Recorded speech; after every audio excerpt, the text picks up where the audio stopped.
And it says that we are live on the air. Hello, everybody. I am Glenn from Fun King 3D. Welcome to this week's episode of Fun in the Country Basement. Oh, I can hear myself. I must have left my YouTube up somewhere else with the audio playing. So today, Chris isn't with us. He may pop in later, but he had some things that he had to do today, so he excused himself from today's stream. So for those of you who are only here to see Chris, sorry. And otherwise, go ahead, Walter, introduce yourself and let us know what's going on. I'm going to mute my computer. All right, I'm Walter, Kuntry 3D. As you all know, you can find us on Instagram, Facebook, YouTube, and Twitter at Kuntry 3D. We tinker, we print, we build stuff using 3D printers, including new printers sometimes. But anyway, welcome everybody. Let me run down the list while he ran off. Sweet, I can do that. Oh wait, I gotta go away. Trolling for dollars, John Obey. Michael Fox, Stephen Lightspeed, Askew View, Robbie Mack. Let me go down. 3D Print Llama, John Diggins, I can't never remember. Michael Fox, Uncle Ron, Poppy Ron's in the house. Sean Gould, Carl from Naked Design. No, I'm sorry, that's NAC 3D. Red Light, 3D Medic Vince, Radio Man Robert Reynolds. Oh, I'm getting lost. Mapro 6, Midge 3D. Bantalar, Xander's in here. Hey, wait, I don't see Xander. Where'd he go? Inside the Mind of Matt's in the house. Tony Casadel Wackos, Rodney Lorimar. Woohoo! Swain S, Ag Monkey, App Pupil, and Glenn is back. Yay! So everybody, I'm Glenn, and this is Fun King 3D. And for those of you who don't know me, which looking at this list, I'm pretty sure you all do. But regardless, Fun King 3D is a father and son channel that does 3D printing and electronic projects. Which we definitely have more electronic projects scheduled coming up, which is cool because we didn't do a whole lot of them last year, unless you count this monster as somewhat of an electronic project. But that right now is the big focus. We have Gainesville Mini Maker Fair coming up on the 23rd of this month, and that will be the second show that the FK1 makes it to. And then, of course, 1 month later, we have Murph. And so the struggle is real, and we are fighting to get everything ready and tuned and going. So, oh, I want to share. I know some of you on Twitter might have seen this, but this was the first successful large print on the FK1 because prior to that, I kept getting stuff like this, which is fun. What was happening was the wiring harness, which was inside of a piece of cable chain, it was too tight and it was breaking the wires. So what would happen is when the extruder was here, it was fine and it was printing, but when it got to here, it would break connection to the motor and it wouldn't push any filament anymore. And then it was fine. And so that's why it came up with this weird, like, chunk bit out of it type print. But I did manage to, well, I fixed it. And then it broke again, and that was when the whole discouragement came up. But I'm better now, and I rebuilt it again and got a successful print. And it does have a few issues, but I'm pretty sure they're all slicer issues and some model issues. Like this model doesn't scale up well without supports. So, and then 30 hours later. And almost a whole entire kilo of filament. I printed this. So the exciting part is this wasn't on the FK1. This was actually printed on the Creality CR10S Pro. And the reason I did that was because I wanted to see if it still had the same overhang issues and flaws that the FK1 was experiencing, so that I would know if it was a modeling issue or a printer issue. So plus it's fun to just have really big makeys. So, but I just wanted to share that. Sweet. Steven, if you can get it for $350, dude, get it. I mean, it's a rock solid machine as soon as you change the electronics out. So he said he found a little monster for $350. Nice. Yeah, the build volume and stuff alone is worth it. And you add another $150, $200, put a duet on it, and you've got a massive Delta machine. Definitely duet. One of my sponsors is the FK1. Absolutely. Y'all should all run out and check out another sponsor. His name is Kuntry 3D. That's right. Sponsored by Stepper Motors. That's right. I did. I have no problem with that either. It's very hard to work on this thing on stream. Thank you. Because it's so massively large.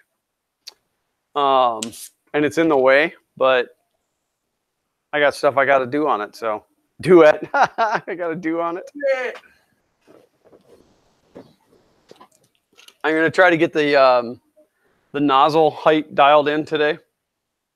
I ran the auto, what is it? The auto bed mesh scan, and it claims to be off by almost a whole millimeter from one side to the other, which is very, very possible. But I'm trying to come up with an easy way to ensure that it's level, or an easy way to level it every time. Because these motors, I can overdrive them just by pushing down. I can cause it to knock out a level. So my thought is I took I know everybody freaks out when you use a spirit level on a 3D printer because it doesn't have anything to do with earth level. But what I did was I actually put this between the bed and the X-axis for spacing. It didn't have anything to do with the actual level. I just used it as a known thick block, and I just did that on both sides, and they got it close. But that's a lot to go through every time. I'd like to be able to do like the Prusa does, where you just run it to the top. Mount 4 webcams at each corner of the FK1. 4 on each corner or 1 on each corner? Yeah, that was my wife, Steven. That's only her second cameo ever. Not the second cameo.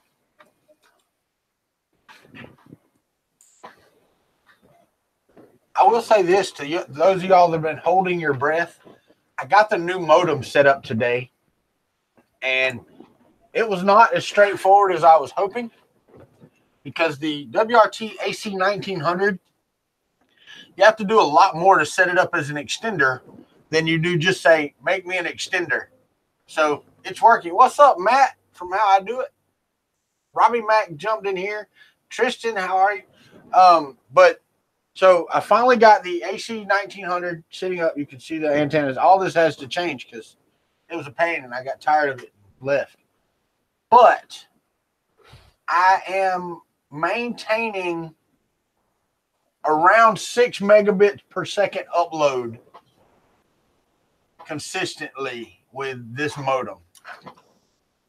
And believe me, speedtest.net and speakeasy.net all got tired of me hitting them today. So, because I just run it right after the other. But it is working. It is working right now.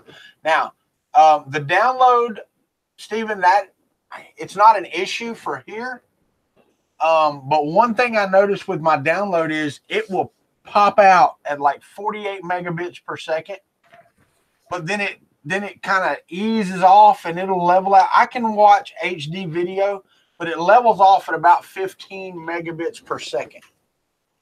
David Stockdale, what's up, my friend? John Cook, how are you?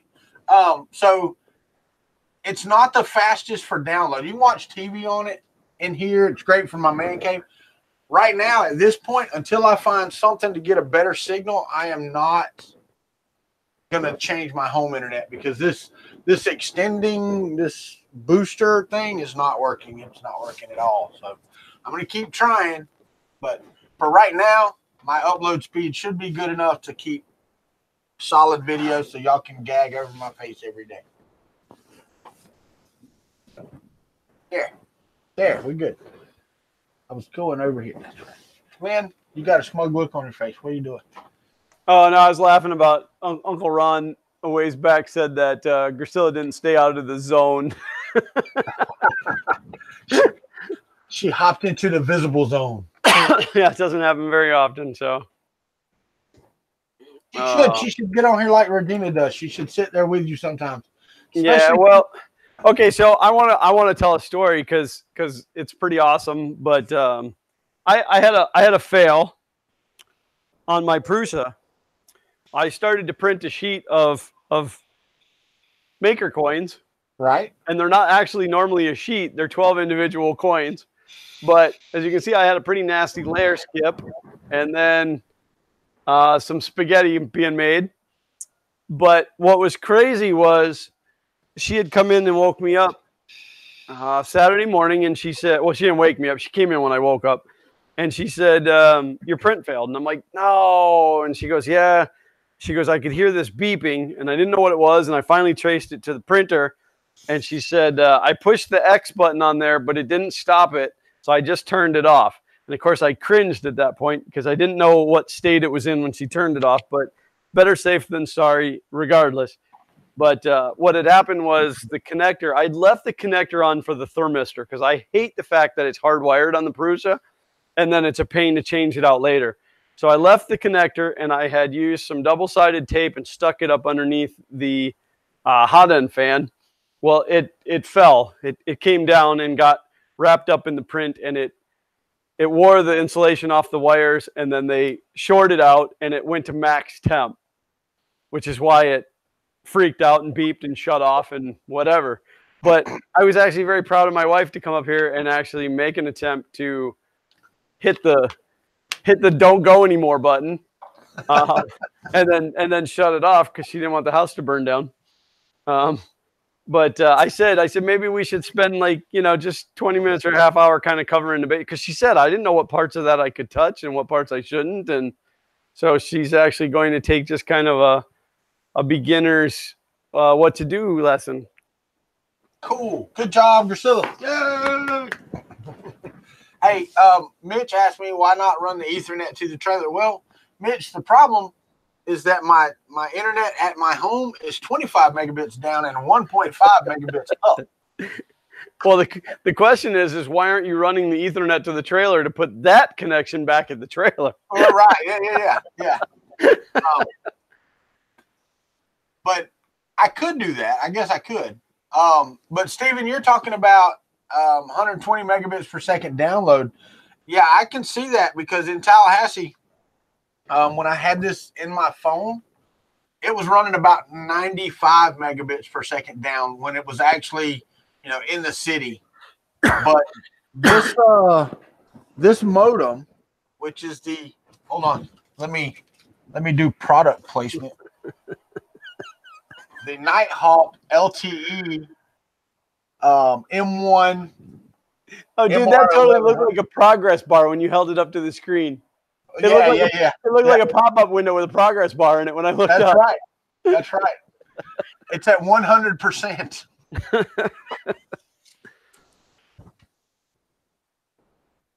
But yeah, it's much better, much better. And now, don't get me wrong, the AC 1900 is overkill for wireless in this camper. But without having to buy another one, this was the best option I had.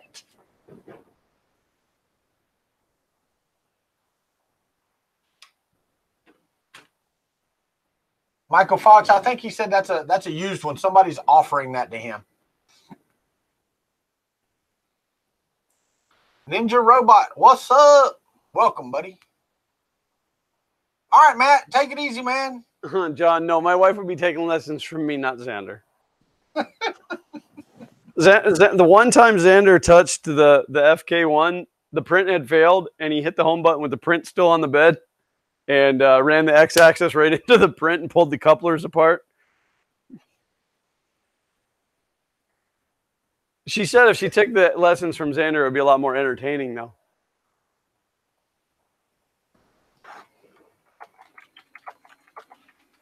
We have solidified our plans. Now we do not. We're getting into Columbus, Ohio. I don't know about you, Glenn, but we're going to be there Wednesday evening or Thursday morning, really early if we decide to stop earlier. That sounds about where we're going to be. I haven't planned it out yet, but now that we have the details on the other activity, time wise, yeah.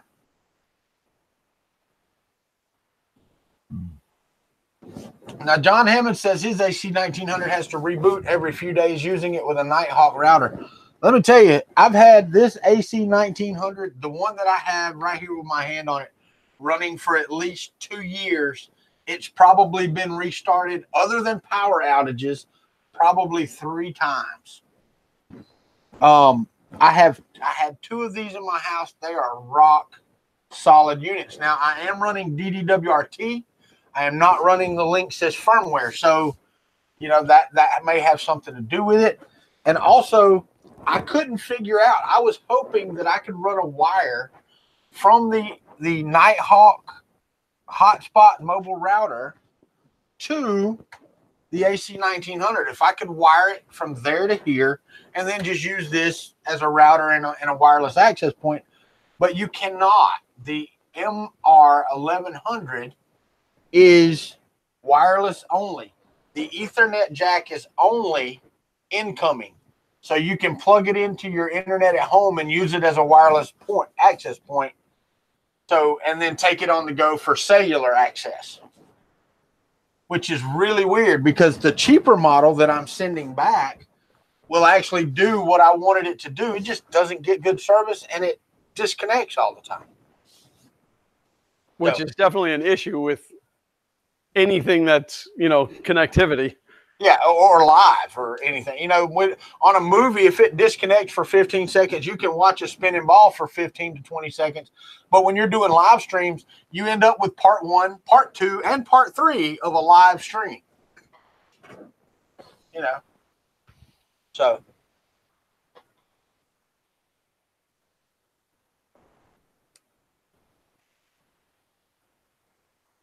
No, the AC 1900, I have the Linksys WRT AC 1900, and it rocks.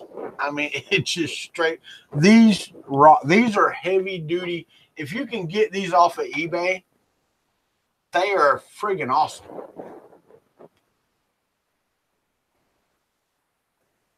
Oh, I've got like, yeah, bunches of, yeah. It's working great right now. I'm not messing with it. So as far as I know, my picture looks good right now. Yeah, it looks good. Good. Let me see what it looks like when I'm watching it live too. Because now you're pushing it. Oh wait, I've got to refresh the page because it still says I'm waiting for Fun King.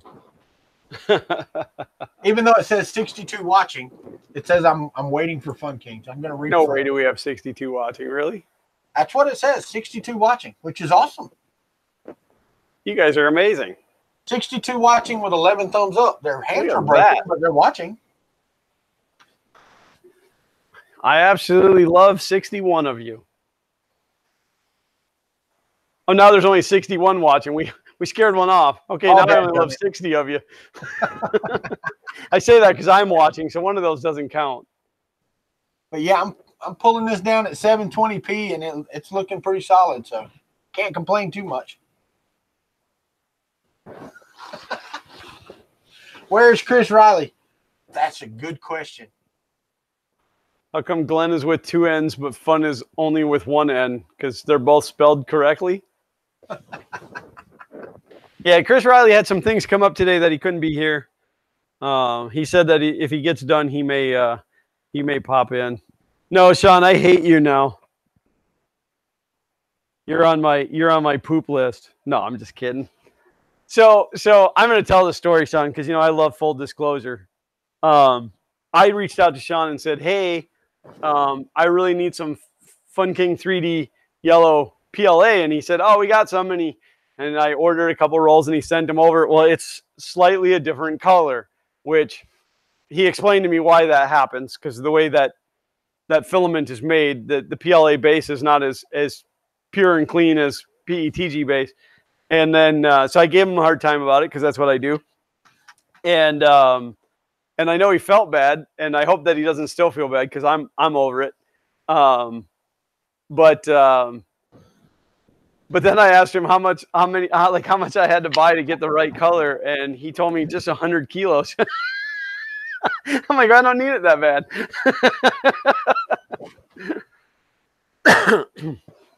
But no, it's still a lovely color. And what I found out today is it is very, very close to the yellow that makes up the head of certain mini figurines.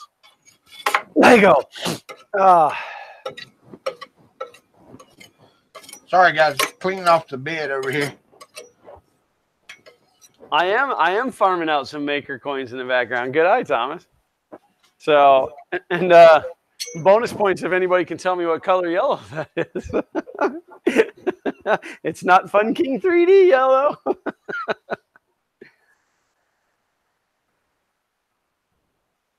Was the first show your boys performed in one of your videos, or was it not a shocker when you reviewed it? Aaron, are you talking about Zach, my youngest?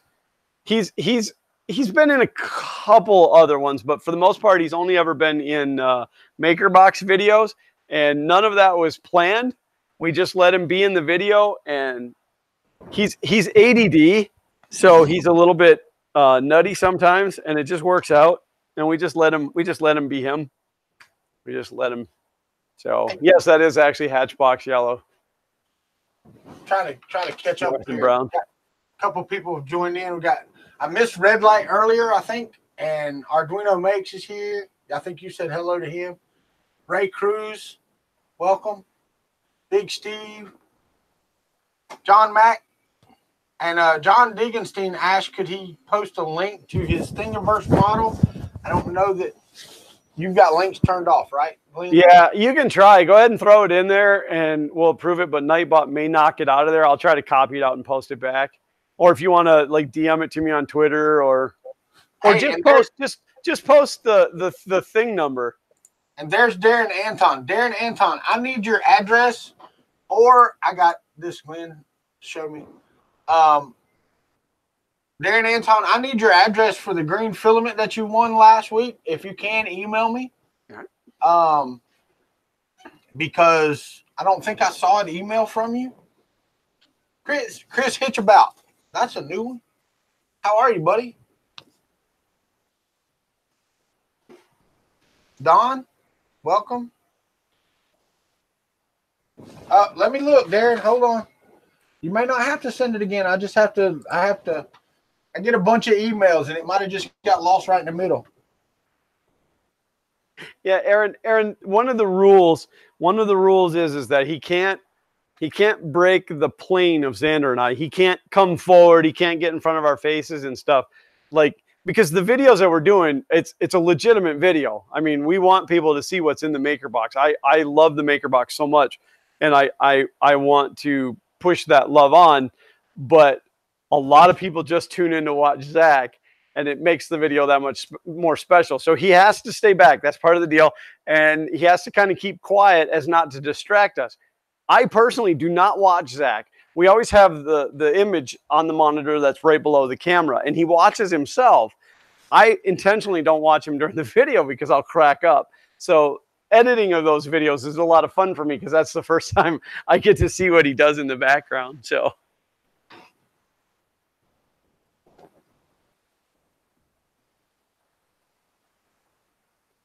if you've been tracking my hints of progress on the White Knight, the 4-day build tag installation went great.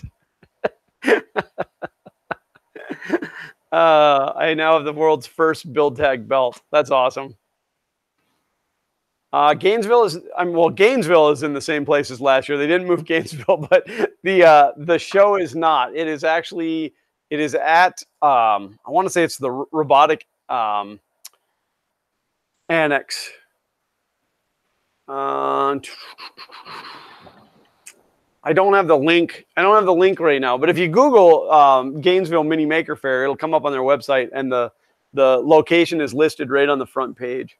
It'll show you where it is. This year we'll have air conditioning, Bobby Ron. Yay, air conditioning! If the pictures are right, if the pictures of the building that I found are right, it's a really nice building. So.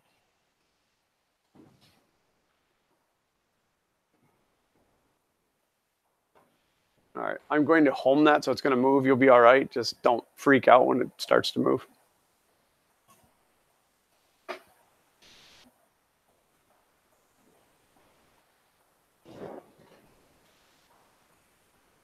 All right, I got it, Darren Anton. Thank you very much. I have it. So now I have everybody's address, I believe, except for Juan Adams. I don't have Juan Adams yet. Glenn said he went to Murph and Earth.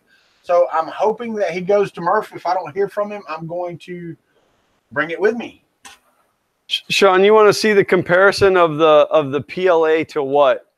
To the PETG or to the minifigure?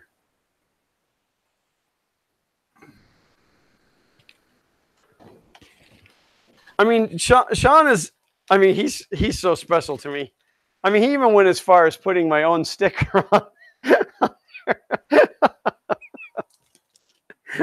I like when I realized that it was more orangey, I felt really bad, and I wasn't going to tell him at first, but I thought he should know.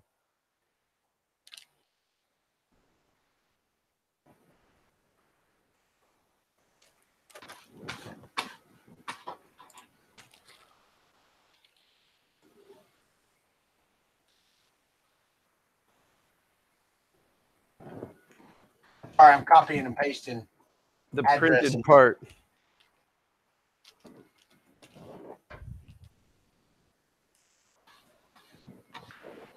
Let's see if I can get this camera over here. So I don't know how well this is going to show up, but this is double glasses is this here. So this is the PLA, and this is the PETG. Can you see that? Does that help?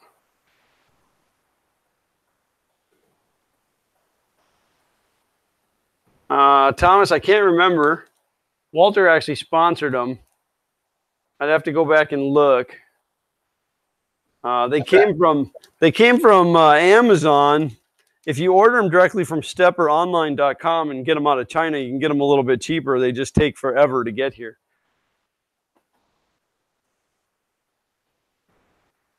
How do we get involved in the Columbus event? That's where I live. The infamous Columbus event. If you send me a DM on Twitter,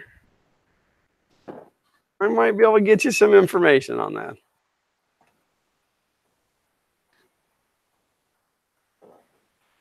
Is that good? I mean, you have both these filaments, being that you make them. But yeah, it's just a little bit more orangey. But again, and I don't know, let me grab it. I don't know if you'll be able to see this on camera.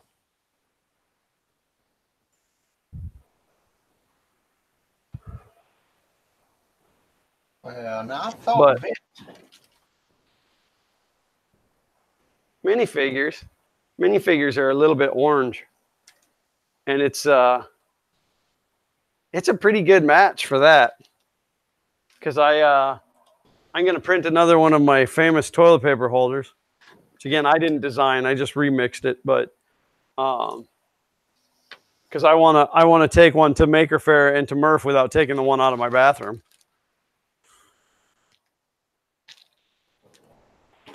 This was just Sean's ploy of getting me to put an IC3D box closer to the camera. Right. And if you guys didn't know, IC3D is one of my sponsors of the FK1 project.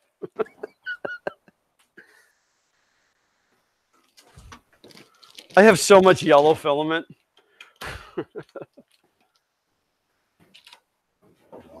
Sean is out of filament. He sent it all to you.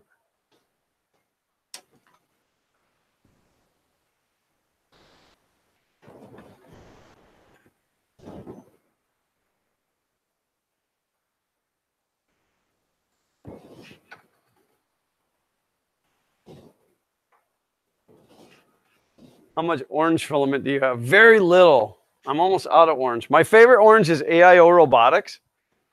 Because it's like really close to Nerf orange. Oh, yeah, that's the orange. I don't know if you guys can see that.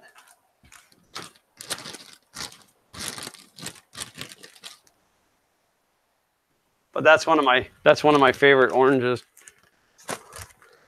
Actually, I have quite a bit of orange now that I say that. I have at least 4 rolls of it here. I have some CC Tree, I have some Rhino Real, I have some IC3D BB8 orange. I don't know. I got to get that cabinet like organized.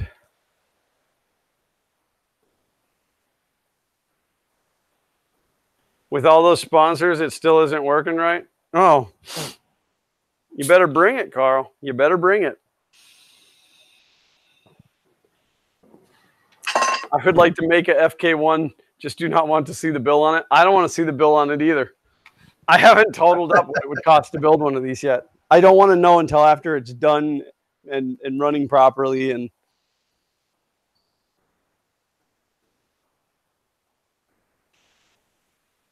all right, I am definitely too far away from the bed. Okay, so I have to put the PEI sheet on this thing. And I'm not looking forward to it, but I do believe that I'm going to put it on wet. You're gonna spray it, are you? Yeah. The only catch that I can find, the only caveat, is that because of the screw holes, it's going to get moisture into the screw holes. So what I'm going to have to do is once the sheet is on, I'll have to go one by one, you know, like I'll give it a couple of days to begin to dry, and then I'll go one by one and take the screw out from underneath and jet some canned air in there to blow the moisture out of there, you know, just gently, and then put the screw back in. Otherwise, from the moisture sitting there, it could cause problems. I'm not only bringing one, I'm bringing 2.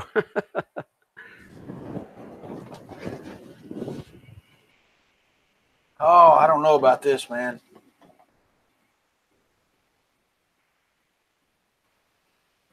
This, holy God. I may actually print this on a different machine. Print it on I may print this on my Creality machine because I think the nozzle's smaller on it. It'll do finer details. This ramp for this Stargate, it's got thousands of tiny holes in it. It's like a grate, a steel grate. Oh my gosh. And it's probably 4.5 inches long. That is ridiculous. That's going to take forever. Well, not only that, some of these aren't, you know, sticking very well.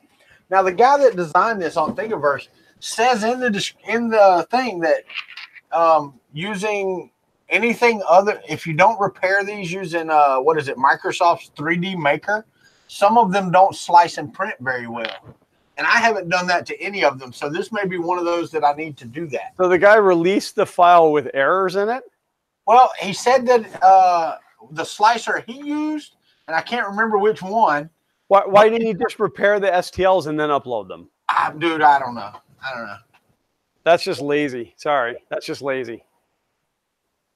Aaron Seeger said, Walter's on fire. I don't know what he was talking about.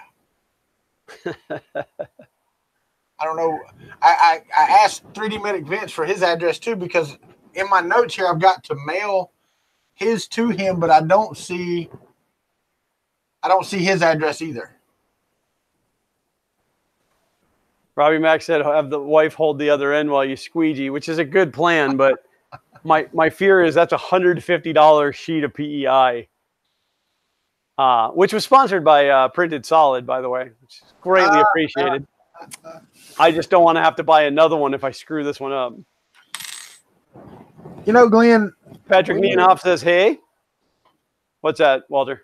We need to do a trip to Printed Solid and represent the Southeast at one of their get-togethers at Printed Solid. I would love to do that. And not announce it. Let's just show up. Really not announce it, like not announce it publicly, but let like Matt and David know? Maybe let Matt know. And Matt and David. I'm not sure, man. Because it's a public get-together. I mean, anybody can show up, right? Well, yeah, absolutely. But, I mean, the thing is if people knew that we were coming, wouldn't more people show up? Is that vain of me to say that? That's pretty vain, man. That's pretty bad. Thomas Imroth says he needs to know when so he can swing by. Well, there goes your theory. More people will show up. Open Shadow, what's up? The redneck hobbyist, whatever, man. Redneck my foot. Look. No, I'm just kidding. Welcome to the country basement. Nope, gonna have to ban them. There can't be two rednecks around here. I hear you. Too many rednecks in one place. Pulling the rock star card. Well, I am internationally known. I love to say that. It's so funny. I'm not going with that again. I did it last week. I'm not doing it again. No, but you know, it was Grant, my coworker Grant, who's been on here before. But it was his mom that said, "Oh, I heard you're world famous," and I'm like, "No." And then I thought about it, and I really am. You're internationally known. I mean, it's crazy to think how easy it is to be world known. You know, like. Yeah, now Casa del Waco. Tony said, "Glad to have you guys join us at Printed Solid. How about next Sunday?" Oh, Carl. Okay, so Carl sent me something I can't share with you guys. It's a thing, but Carl, you should have had that printed different. You should have had it printed with the Star Wars, like, you know, a long time ago. That would have been awesome. Glenn known by government agencies. Oh, that's been for many, many years. You know, there was a time in life where my friends and I used to joke around because, you know, the government could be listening on your phone, and if you said certain keywords, they would you know, wiretap your house. And I seen a thing, I don't know if it was on Facebook or Twitter, but like somebody posted, you know, like back in the day, everybody was afraid of the government wiretapping their house. Now we invite them into our house. Okay, Google. Right. See, now Uncle Ron, if you go to Printed Solid, give me a heads up. I'll drive down. We could overrun them. Fun in the country basement road trip. Yeah.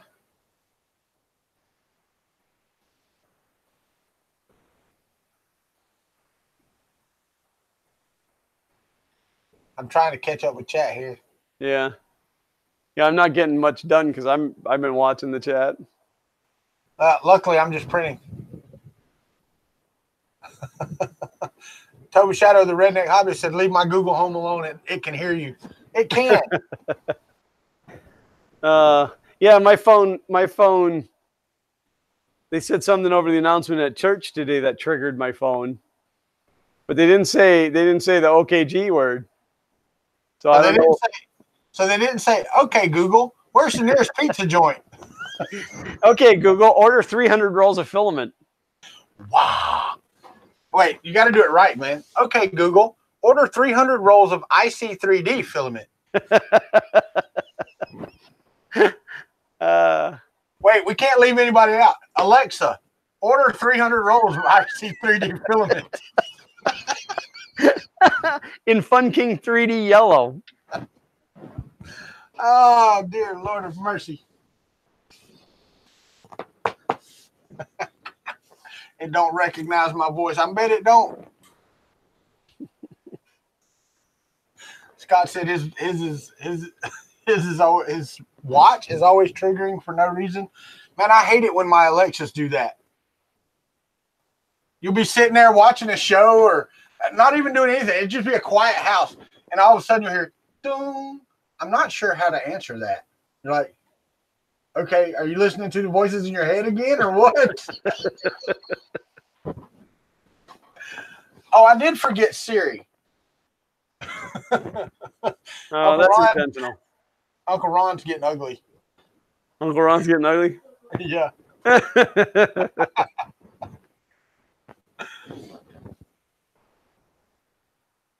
Yeah, I do Toby Shadow, two bash Addo, two bash Addo. I don't know where's the accent mark on that? Toby Shadow. Tobacco Shadow? I don't know. Anyway, I use that word as well. I actually was using computer at one time, but when my wife and I go to bed, a lot of times I'll put Star Trek on the TV and just let it play through episodes, and they're always saying computer. And it would just trigger over and over during the show for, you know, whatever they were asking for. To be a shadow. Ah. Are you talking about like in the sense of one of the Baldwin brothers' shadow, or just to be a shadow?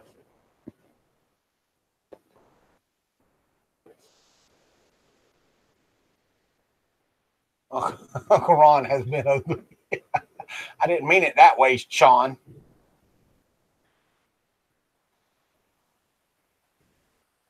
I would flip you off, Robbie Mack, but this is Glenn's channel, not mine. Is it G92 that you can lie to the printer and you say like, yeah, G92 Z is at 5? Yes. And, okay.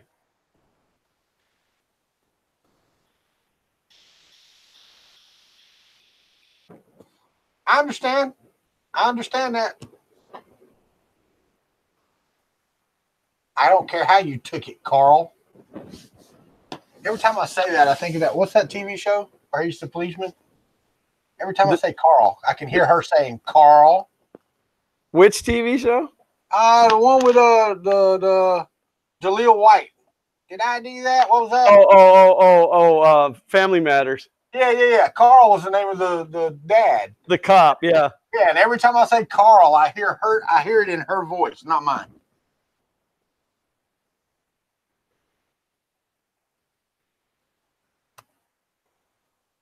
Hey, Carl actually knew a G-code question.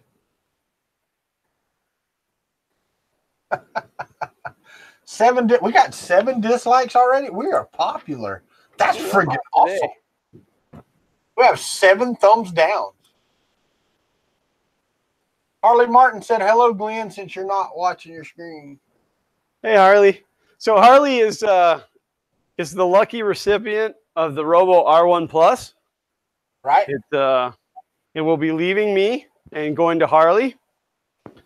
He's a young man who started doing some 3D printing in school, I think last year, and Harley can correct me on that if I'm wrong. But and he recently got a 3D pen at home, and I just decided that he needed a 3D printer. And I don't put enough hours on that one, so he should. That's ridiculous.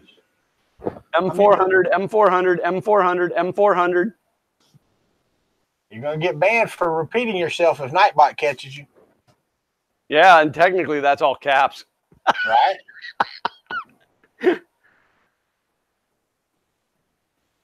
Is that what it's for? Because there's no Christmas. We can't help that. Robbie Mack said, "I figured you guys would be higher. I'll need to go log into my other account and add some more thumbs downs." Well, we are higher than that. We got 8 now. But we do have 38 thumbs up, so you know. Yeah, it's me plugging all my sponsors. That's what it is. That's what it is. Love the multiple glasses system you got going on there. Well, that's because I need these ones to see anything that's relatively close up. And then these ones are like 3.25 or something magnification. Oh, actually, these are 2.5. No wonder I can't see anything. I got to find my stronger ones. But I need them to see like really close detail. Yeah. Well, I know we've got 73 watching right now, Glenn, which is really good. That's unbelievable. You guys are amazing. I do need to tell, since, you know, a lot of the country club is here and they can get the word out. I'll tweet it out myself. We got 9 thumbs down. We are going in the correct direction. But tomorrow I will not be streaming on Monday. My daughter has their concert for the state competition tomorrow evening for band, and I will be going to that instead of coming to talk to you folks.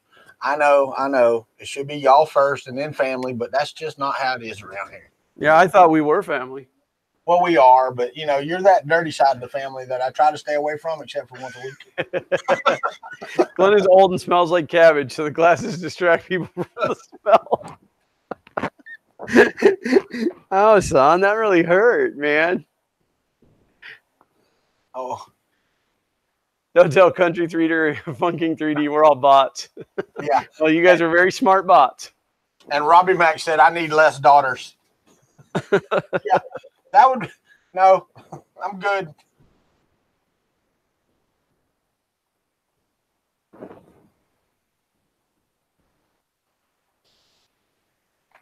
Oh, I feel like I'm just sitting here watching something print. Oh wait, it's because I'm sitting here watching something print.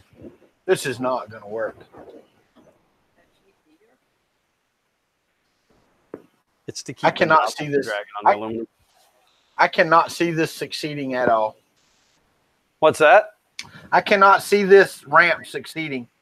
Well, with that many small little dots like that, I would slow the first layer down like stupid slow, like 10, maybe 15 millimeters a second.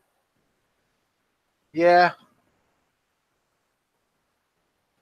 Because it's, I mean, it's,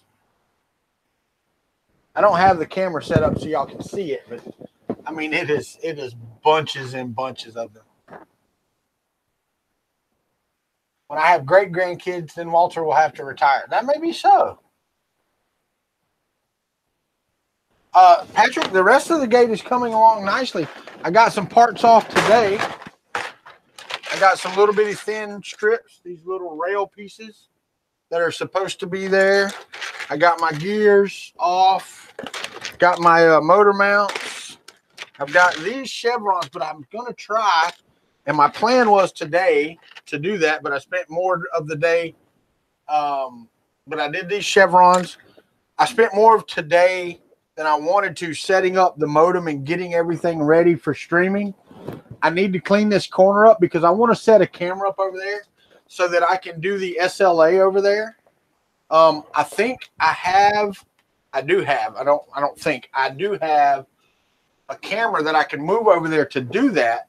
And I've got the extensions now to do that. So I'm going to move over and do the SLA printing over there.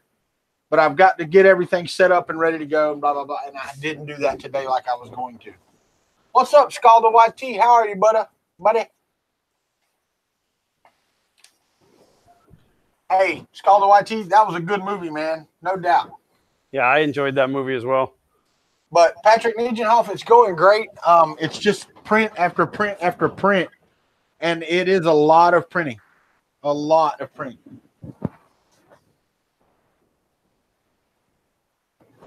Matt's here, Jake from State Farm.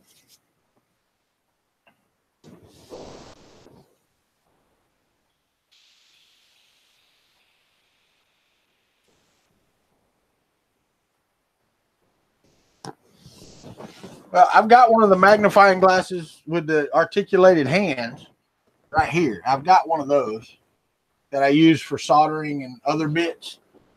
Like recently, I've been using it to read the passwords on the back of these modems.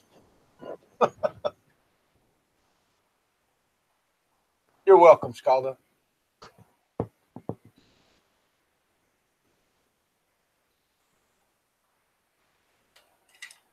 Sweet. That is right, Tristan. This is the working Stargate, and we're going to let Glenn test it. He's going to be the first one to step through it. You fire it up. I'm there. We'll know if it actually works.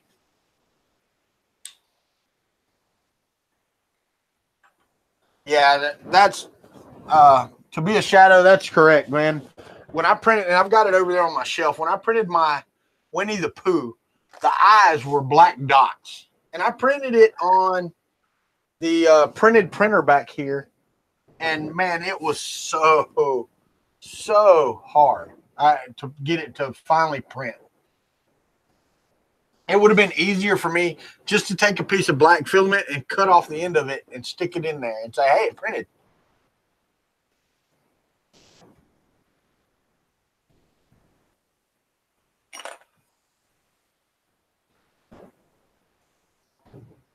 Heck yeah, Tony, that sounds good, man. I bet that would look good on there.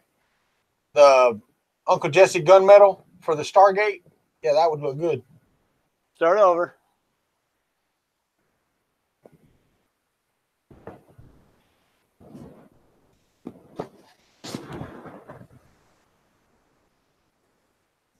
After we did morning coffee yesterday, my wife and I jumped in the truck and we went to Georgia and visited family and had a great day yesterday. Didn't get home till, I don't know, 8 o'clock last night. Didn't get a whole lot of time to set up stuff last night, so everything happened today.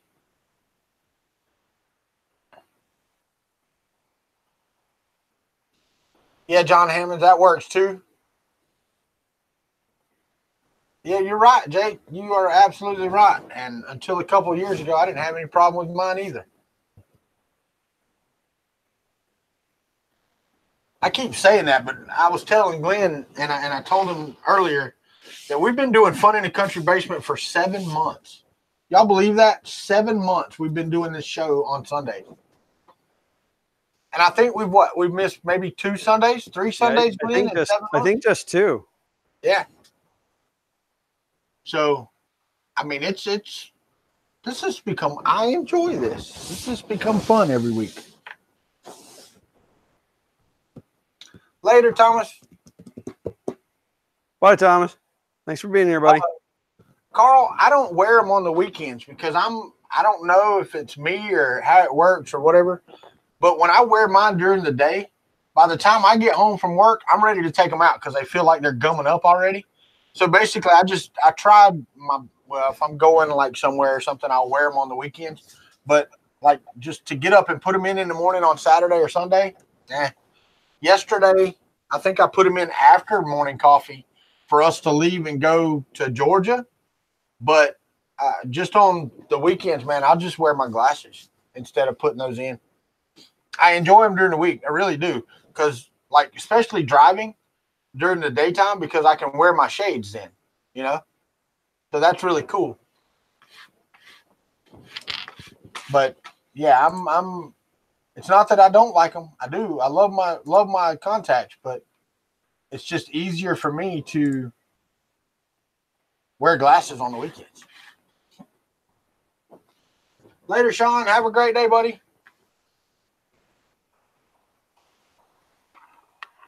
I hear you. To be a shadow, you're correct, man. I'm lucky enough to see the circuit board. Actually, no, my eyesight's really not that bad. Now, I can't see up close. I'm not going to lie, but it's really not that bad, my eyesight. My prescription is not very strong.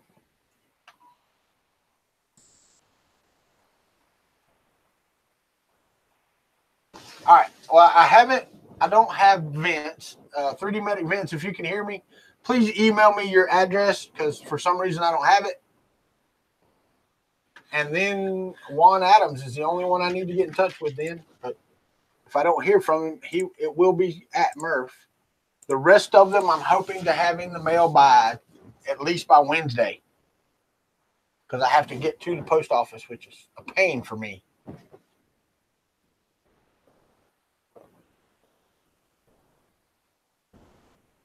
I see movement. It won't move no further. That's it. That's as far as she'll go.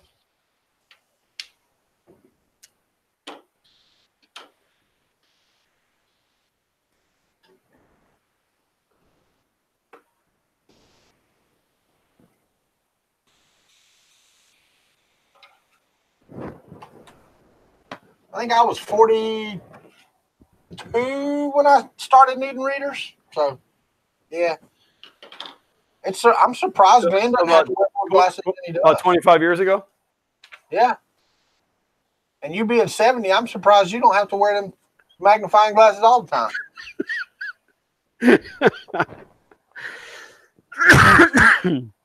Well, I'm not 70, but I do almost have to wear them all the time. But that's because I am blind in one eye, you know. Way to pick on a guy's handicap. Huh? What'd you say? I said, way to pick on a guy's handicap. Well, you're going to have to repeat yourself there, Sonny. I can't hear what you're saying. Wait, let me turn my good ear to you. Oh. I'm going to let it print. Maybe it won't pull everything off. I upped the idle current on the stepper motor. Yeah. It was like 30%. And I think I pushed it up to 50%. It makes a huge difference. I bet. way harder to turn those stepper motors manually when they're powered. I don't want to, but I've got to cancel this. I've got to reslice this.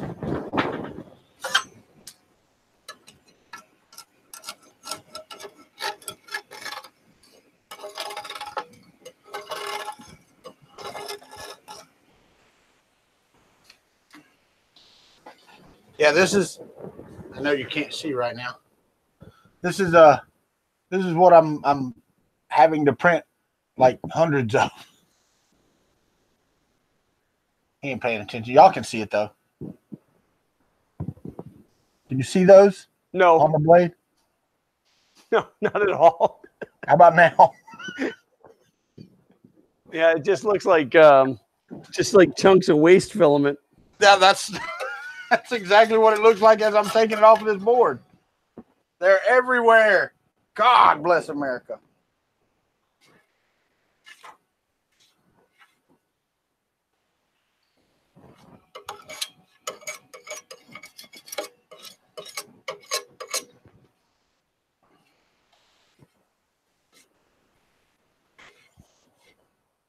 Have you ever seen that comedian, Glenn, that he talks about the S word, that S-H-I-T word? George Carlin? Huh? George Carlin? And he's a foreigner, I think. I think he's British or something like that. But he talks about how many meanings that word can have in the English language in America. And it's hilarious because all you do is sit there and go, yep. Yep. Yep.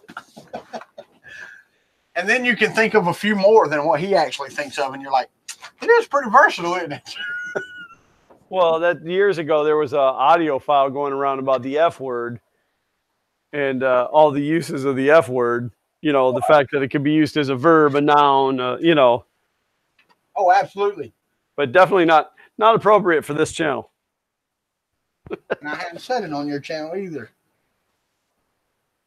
All right, center and arrange. Let's see if it'll do this one. What did you say I needed to do? Slow it down on the first layer?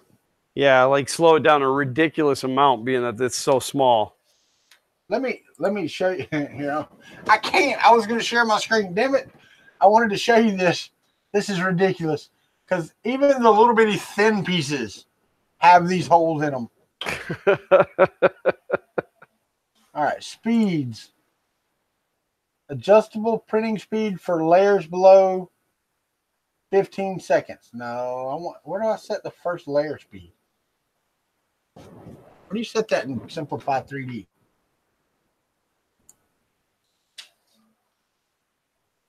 Anybody?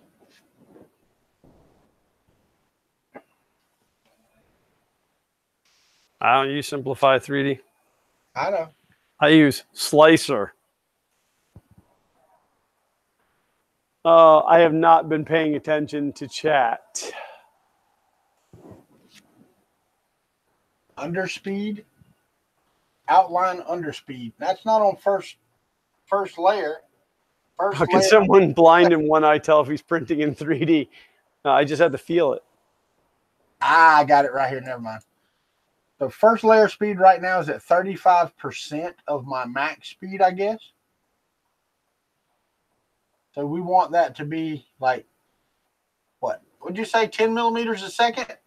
Yeah, like 10 or 15 millimeters a second. All right, my speed. It'll be a very painfully slow first layer, but. So about 12% maybe? Mitch is asking, would you recommend a panel do for calibrating the firmware for the Duet? I don't know if you need it for calibrating the firmware, but it's definitely help. You know, it's like very handy to have. If you don't have it, then you got to do everything through that YAT. Isn't that what it's called? YAT? Y-A-T? Well, yeah, to set it up the first time, yeah. Yeah. But then after that, everything's through the web interface. Well, yeah, because calibrating the firmware, I don't, because there's the generator, the calibrator, or the configuration generator, but what size steppers am I using? These are NEMA 17s, but there's a couple different. I have a pancake one that's like a 25 ounce. I have two that are No, one that's like a regular standard 40 millimeter body, which is I want to say it's like 84 ounce, and then I have three 48 millimeter NEMA 17s, which are like 96 ounce or 98 ounce.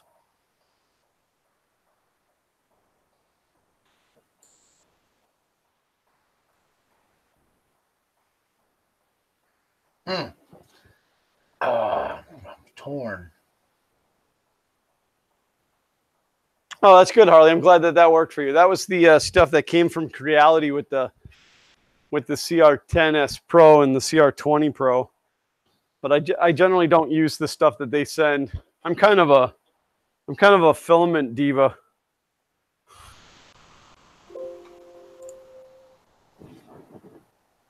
And I really need to start. I think I'm going to start at the end of February, so week after next.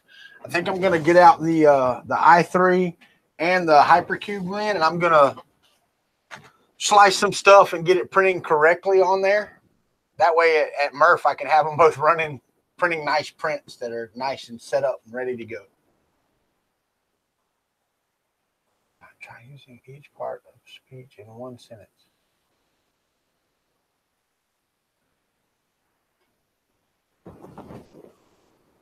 All right, I'm missing some stuff here. All right, I found the layer speed on the first layer speed was on the layers tab. The rest of the speeds are on the speed tab. So that's where I was looking to begin with. I didn't see the under speed for the first layer, but then on the layer tab, there it is. So that was my fault, of course. All right, so let's delete this one.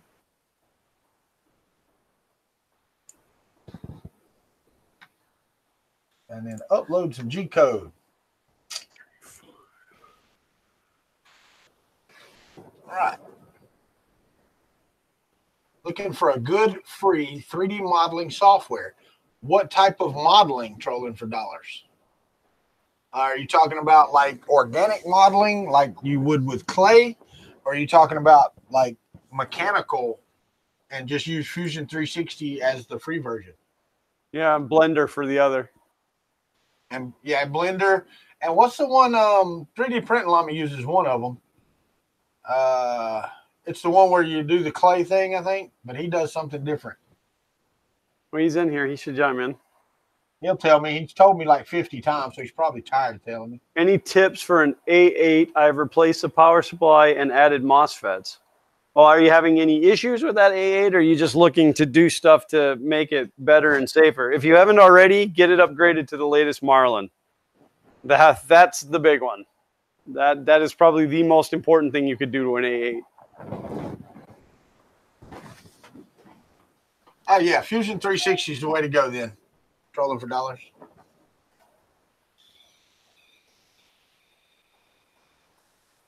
Integrated stepper servos. They regulate your current automatically. Ninja Robot said that. What's that? Have you looked into integrated stepper servos? They'll regulate your current automatically.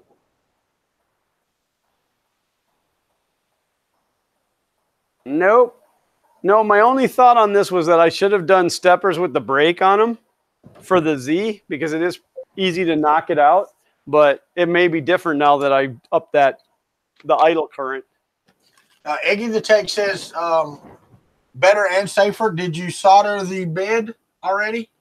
That's a good suggestion as well. That would be my next step. And then the rest of it to make it better is just printing, the frame stiffeners if you're still on the acrylic stuff.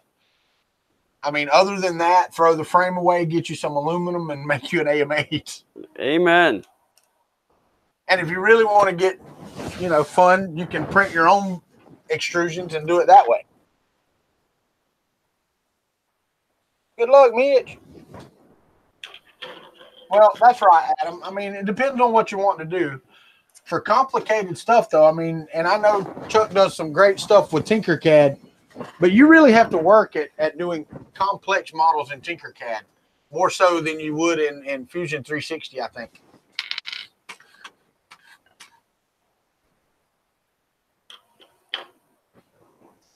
Cool, Eggy the Tech. That'll work.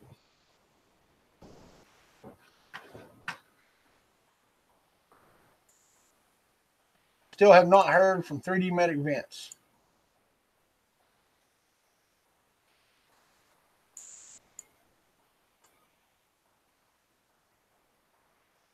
I got a message on Twitter from Uncle Ron. Let me go see what he says.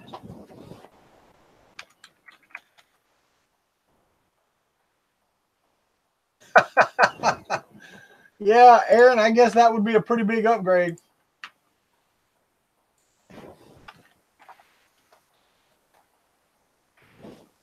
All right.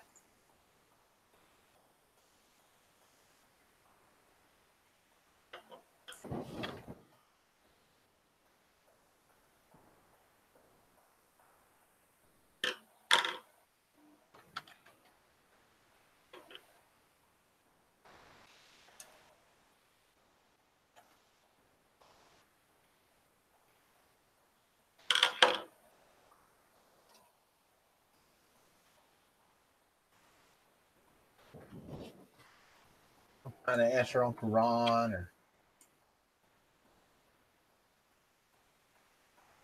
All right. What are you doing?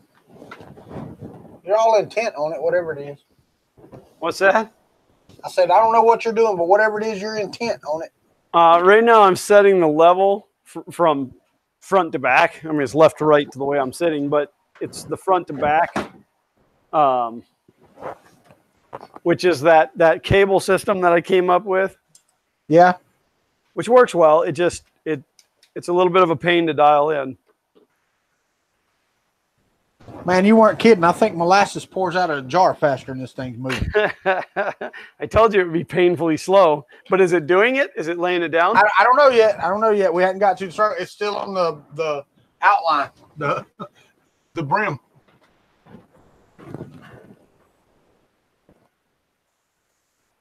But it's laying that down very nicely.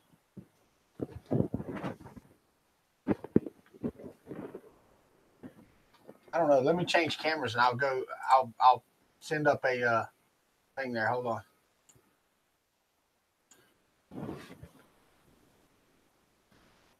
You went gray. Yeah, it's coming. I had to turn on OBS. I didn't have it on. Now it's on. Now you're starting soon. Yep. There. That's better, but I need to go to like one of these others. Where's that? That's it. And turn this off right here. Where's my other one? So I have a flaw in this design. I have a cable that runs down. I've got a screw with 2 washers on it, and I got a cable that runs in between the 2 washers so that when I tighten the screw down, it grabs the cable. Right. Well, when you're turning it, it pulls the cable, and even the slightest bit hurts. I got you. So I got to come up with a better design for that.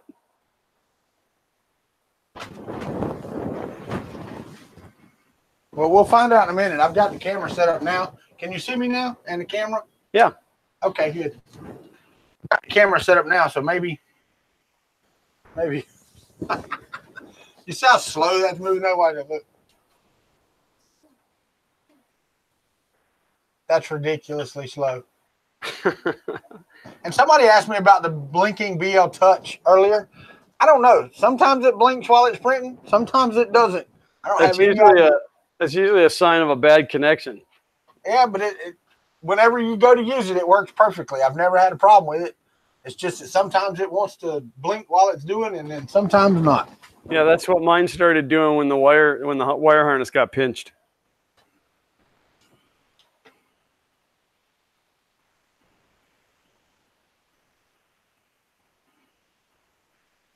But if I turn it off and turn it back on right where it's at, I think that was what the issue was, is that I had it near the bed whenever it turned on.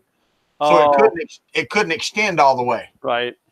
But since I don't use it during the homing or anything, then it'll print fine even with it being blinking. So it's all right. Yeah, I've got this light on over my head here that helps out, but it does kind of brighten everything. Where's that light? Oh, that light's over there. That light's the one that's giving me issues right there. That's better. Let's see. It's starting to print smaller things.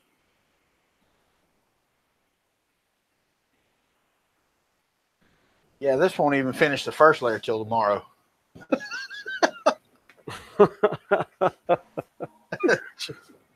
That is ridiculously slow, man.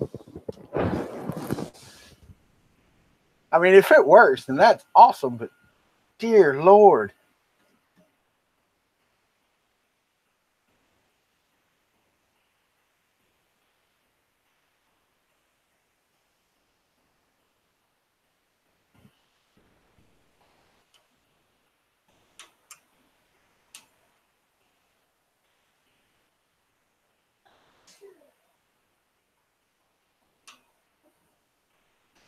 It's drawing little circles, but I don't know. I can't tell if they're going to work or not.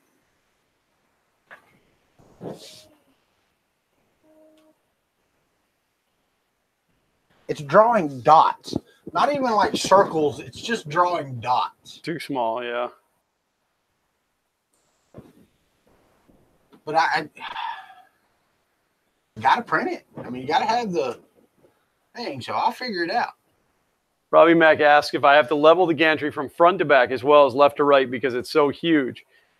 Technically, no. Once I have it set level front to back, it won't move. I don't know if I can. You'll see it if you're coming to Murph. You'll see it.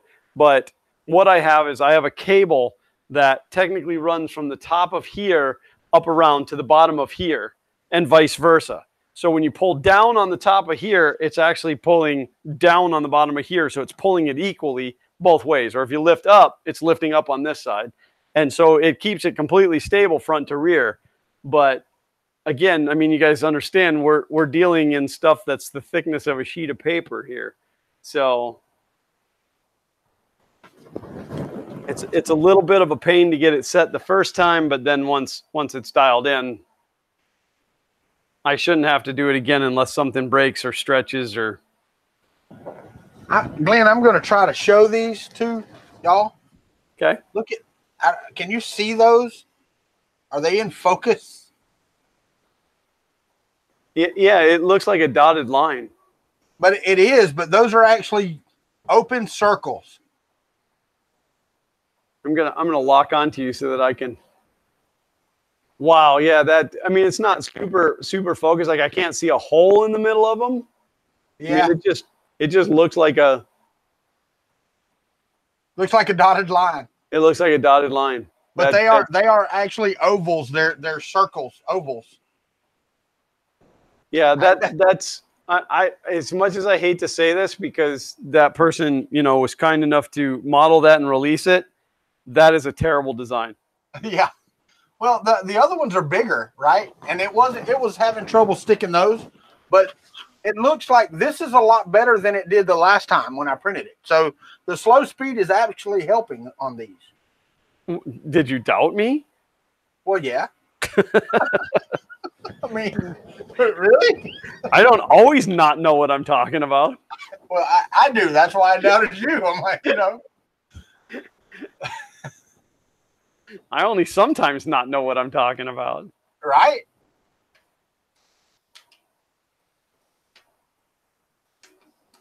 I'd say that's a winner right there. Oh, Playdust, don't worry about sleeping in, buddy, or sleeping too long. Ask Glenn what the first thing I told him when I jumped on the stream was, because I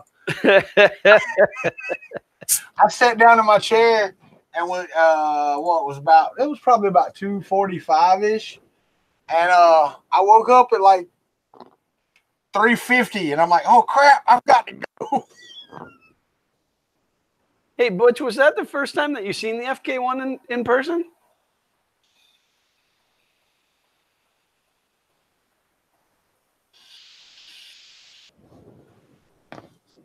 That's Stephen Martin?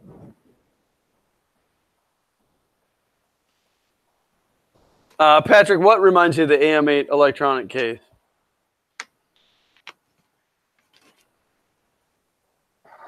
Which, by the way, is still the electronics case that I'm running. Oh yeah, the holes in it that had a whole bunch of holes in it. You had to sit there and wait and watch. Oh yeah. Robbie Mack said Glenn is huge in person too.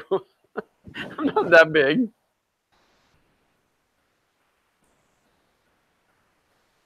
I am. I ain't gonna lie.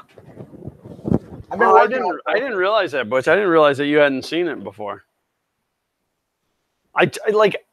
I try not, because like it's my whole life and it's all I want to talk about. So then, like I don't want to overdo people with it if they've already seen it. But had I known, I would have talked about it for hours. Right? Oh, see, Robbie Mack said he was talking about height.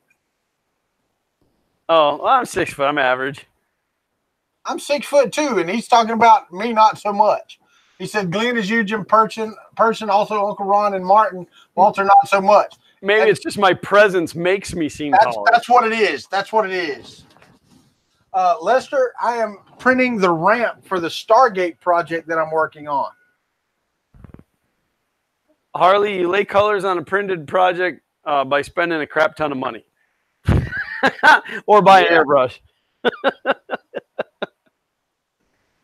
Yeah, you have to have a machine that handles multi-material. Yeah, when this gets further along than this, Glenn, dang, we've been going for like an hour and 20 minutes already, dude. I know, and I feel like I haven't got a whole lot done. What's up, Ken? How are you, buddy? Hey, man, any movement at all on the powder coated sheets? Or are you giving those up, man?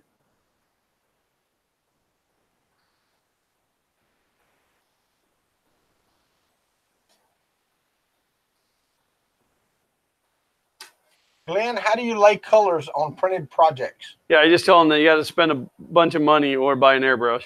Oh, yeah. Yeah, Stephen Martin said he saw it when you got the aluminum in. Oh, I guess it made quite a difference between then. Unless you mean the bed aluminum. Sweet, Ken, man, I can't wait, man. We'll talk about that when you get it ready and you launch. I'll get you back on here and we'll talk about that, buddy.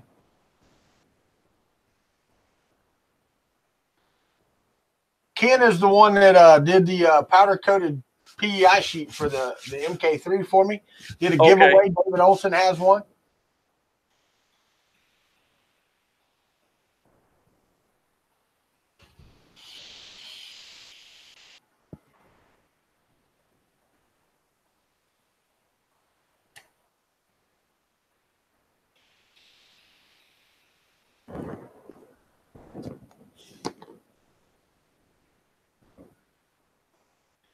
Make anything video where he does single layer multicolor printing. Well, you can do that. You can do that.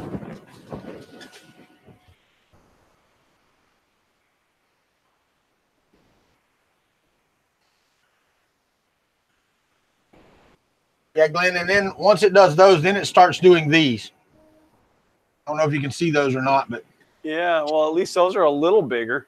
Yeah, but you see the size of this thing, this triangle right here. This thing, it's gonna take forever.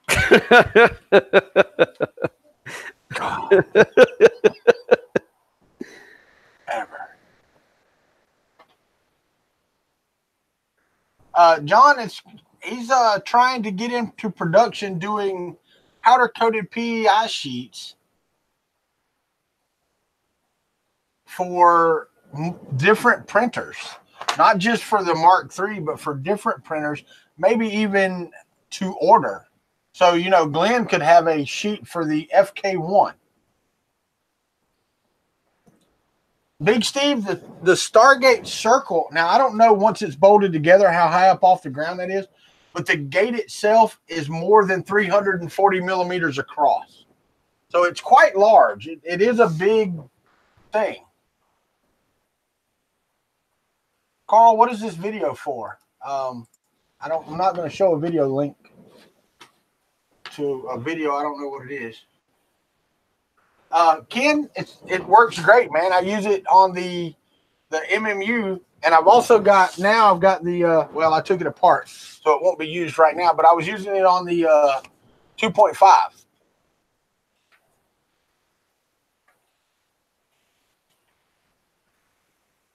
You can turn the knob on the front until it misses a dot and then back it off a bit. Wait, what? Tony Ryan. What am I talking about? Probably talking about feed.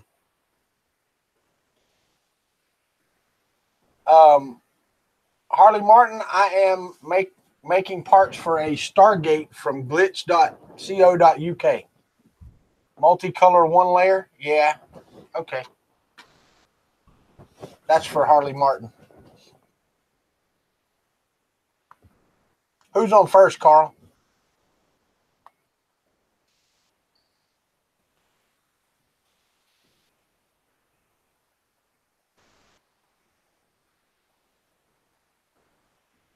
Oh, I got you. I got you.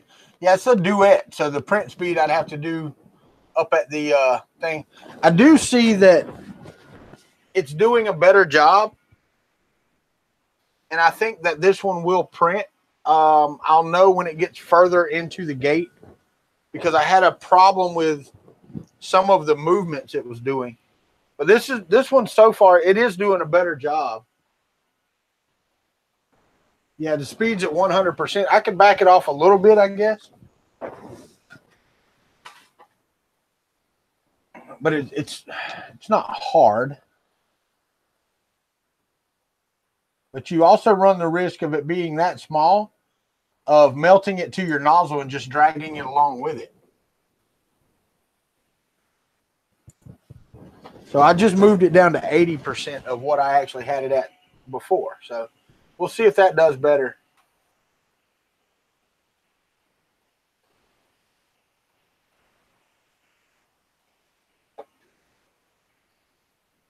I know it's printing pretty good, so can't complain. But I did just slow it down to 80% of what it was running before. So now it's even more slow. I don't know who's on third, Carl Schumann. Yep, that's third.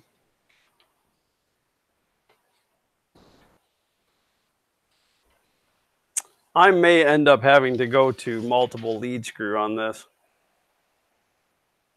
What are you at now? Just one on each end? One on each end and then my equalizer cable. But now what's the equalizer cable? Because I don't know what that is. I just explained it. You weren't listening. I was paying attention to my print. It's like pouring out like cold molasses now. All right. So at each end of this printer, I have a cable that is hooked from the top of this bracket to the bottom of this bracket and vice versa. So if you push down on this one, it's just like pushing down on this one over here. Right. So that it keeps this stable. And it is very stable, but it can still get just the time. And I suppose even with four lead screws, that's going to be a problem. What's the issue you're having right now, Glenn? Well, the issue I'm having is I'm obsessive compulsive. So it's not perfect. I think the bed compensation should take care of the issue, but like I'm having a hard time getting it perfectly level front to back. Yeah. But did you do the bed G file and do the G29 on that? Yes. And it ran all the points. I don't know how many points that run on the bed that size, but it takes forever even on this one. In fact, I had to change the spacing. I think it defaulted at 20 millimeter and it errored out. There wasn't enough memory. I had to go to 40 millimeters. Right. Yeah, no, that's actually what I'm about to do again. Once I know. Now, what size nozzle are you going to run on that, Glenn? I bought a 0.25 for it because I like a lot of detail. Yeah? So you're going to fill up the bed with a 0.25 nozzle? I figured 0.05 would be better, but you know. I actually just got a 0.8 in for it. Yeah, you need one of those 1.2s for that thing, man. Well, I mean, It's only 1.75 filament. It's almost going to push right through it. I know. It just needs to be hot enough to stick together, man. That's it. Just melt the outside of it. And yeah. No, I'm sorry that I didn't look into the volcano before I did all of this, but which, I mean, it can still be changed out. Like the extruder assembly is really easy to swap. So, well, the volcano actually works really well. That's what runs on my TiVo, and it does. It will push some filament in a hurry.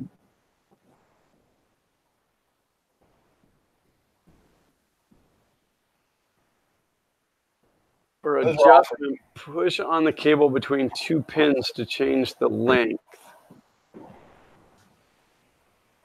I don't know. Carl, I don't know if what you're saying to me is the same thing that's in my head, but that definitely gives me some ideas. Oh, you got ideas this close to Murph, man? Are you crazy? No, it'll probably be after Murph, but oh no, 5 kilogram spools are for beginners. I got to get the 10K rolls from IC3D. I have a 5 kilogram roll of PLA around here. I think it's buried in my filament bin. Yeah, it is.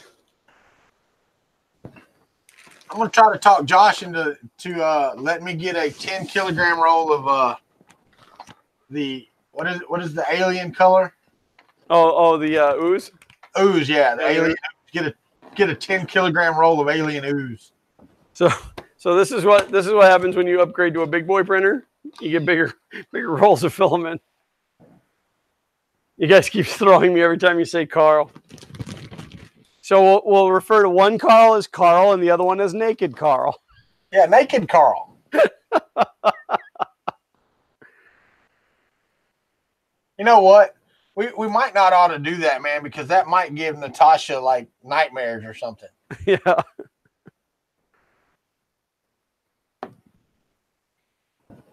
Oh, I am so disorganized right now. I mean, not that I'm ever like super organized, but. And Glenn, how many mounting points do you have for the bed? Like how many standoffs or whatever do you have holding your bed up? 8. 8? Yeah. So you only have 8 leveling adjustment points for that bed anyway, right? I have 0 leveling points adjustment for that bed. That bed is hard bolted down. So how do you get it level front to rear? That's what you were just trying to do, right? Well, because it pivots. This arm pivots on the lead screw. I got you. I just kind of and again, I know everybody freaks out when you use a spirit level on a printer, but I got the base level and then I leveled the bed to the world.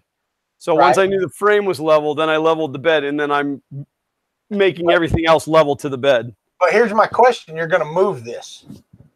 Yeah, but it doesn't move. The bed doesn't move. I understand. I understand the bed doesn't move, but the frame will tweak when you move this. Yeah, a little bit. Right. That's what I'm saying, though. So, I mean, the spirit level and all that stuff, it's great to get it set and get it working here. But when you move this, that's not going to be any good, right? It's going to get knocked off. It's going to get knocked off a little bit, just like when you move any other printer. But the idea is if I knew that the bed was level to the earth and that I made everything going up level to the bed, then wherever I take the bed, it should still be within the same realm. It should be, yeah. But the non-naked Carl and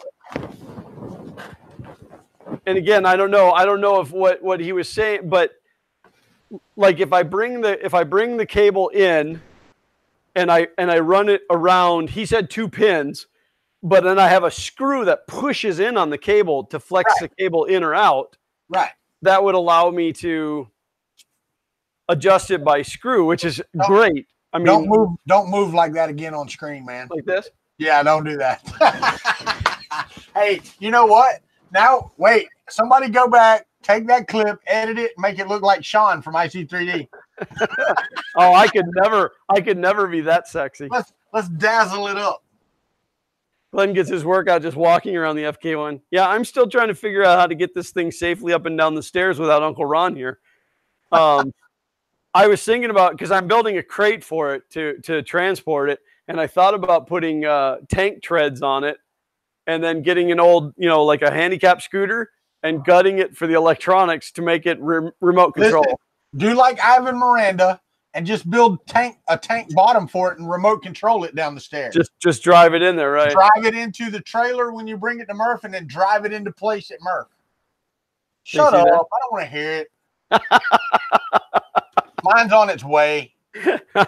This was a little bit of a sneak peek test, like a little taste. Yeah. Get a fridge cart. Well, they actually make a hand truck. They make a hand truck that's got 3 wheels on each side that like flip for going up and down steps. I just don't know if it'll work for this. Glenn's gonna just eyeball it. Don't let him fool you.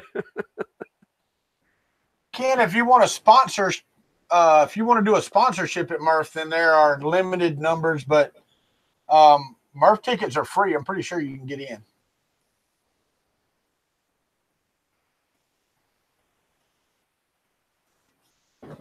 All right, now I'm gonna home this bad boy.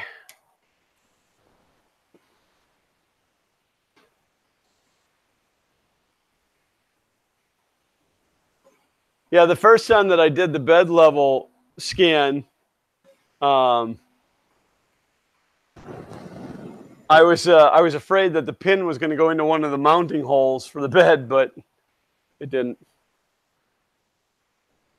Yeah, Uncle Ron said he's not driving to Columbus via Florida. Murph is in, and it's MRRF, just so you know. It's Midwest Rep Rap Festival. It is in Goshen, Indiana. The beautiful town of Goshen, Indiana. And if you ever have a chance to go to Goshen, don't. There's nothing there to see. Oh, come on, man. You can, if you're into Amish culture or whatever, you can, visit some Amish farms and stuff like that. Every time Glenn mentions Uncle Ron, it's regarding putting him to work because he's a good worker. Yeah, that was the 5 kilogram spool that I had. And that comes from IC3D. You can also get 10 kilogram. I wasn't kidding. You can get a 10 kilogram roll of filament. It is hysterically large.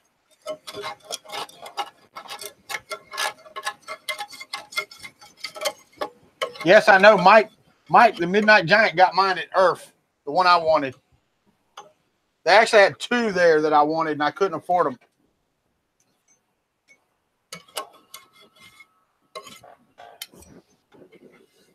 They had the orange and the blue roll at Murph and at Earth, and I wanted both of them.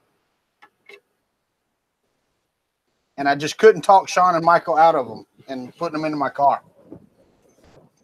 Oh, well, you should have said something. I would have distracted him. You could have run with them. I could have run with them? Yeah, because I would have paid money to see you run with 2 10 kilogram rolls. 2 10K rolls. I'm feeling it. In fact, I might be willing to pay money just to watch you run. I don't know. I don't know that it'd be worth it. I will share that link. That's a good link. Well, the other upside to that, Naked Carl, is that with the belt printers, then like you can just keep churning stuff out. Like I think for like making maker coins, a belt printer would be awesome. Because you could just tell it to print infinity and just let it go and go and go and go and go. I might put that on my list of things to build. But I think my next build project is going to have to, once this is sufficiently done, it's going to have to be the MPCNC machine. I've got most of it printed, and I have some uses for a CNC, and I think that I think it's time.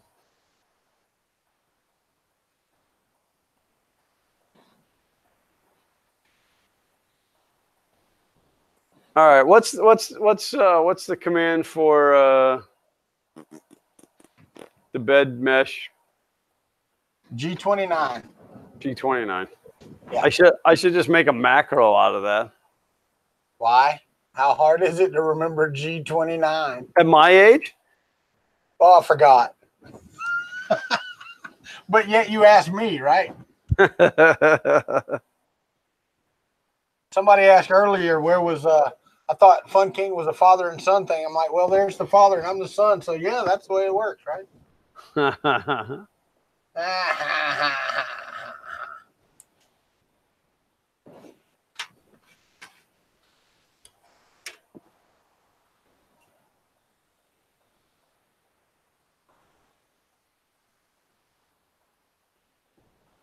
Infinity benchies.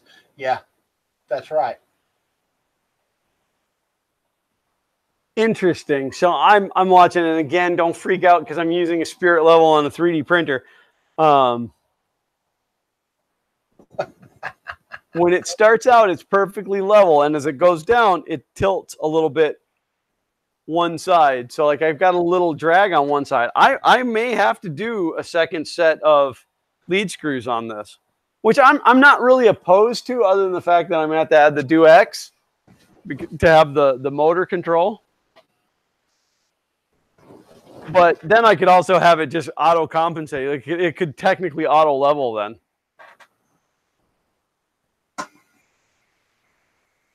But that's going to have to be an aftermorph project too. Carl Schumann, Chris is a ghost. The holy part I don't know about.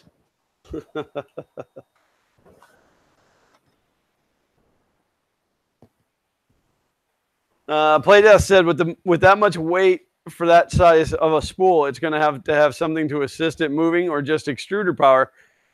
If you have a bearing, like if you run it on a bearing, ball bearing spool holder, and then with the BL Touch or the BMG extruder, I think you'd be fine. Man, your Mark II had me messed up right there, Glenn. I was sitting there watching this do the bed level. I'm like, what the heck is that little part that's moving in the gap right there? The head of the MK2 in the background. It's perfectly lined up in between the rails on the video. Yeah, that's almost done. I redesigned my maker coin. So those of you who with my old maker coin, that's a collectible now because it has been discontinued. It's actually, it looks like the same coin. It's just I made it 3 millimeters thinner, which it's got a nicer feel. Like when you hold it, it feels nicer. But it cut the time from an hour a piece to 41 minutes a piece. So I went from 12 hours a platter to 8 hours a platter. And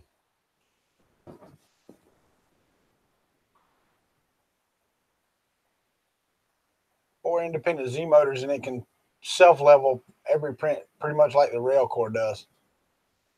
What's that? Yeah, you could do the 4 lead screws and have it auto level itself every time. Yeah, I think that's the way I'm going to have to go. But again, it's going to have to be after Murph. I don't have time for that right now. Well, and you'll have to look at how they did it in the Railcore too, with the multiple Z screw leveling. Right. And I think it takes an extra part. You have to get another board from E3D to do that. Yeah, you have to have the not the panel, the DuX. Yeah, the DuX. That's yeah. it. Which means I have to redesign the electronics box, but I think I need to anyway. I'm not real happy with the way this one is designed. Matt, how I do it, said, I hope your plan works. I really want to see that. I'm not sure which plan, but something about the belt printer thing that he's doing.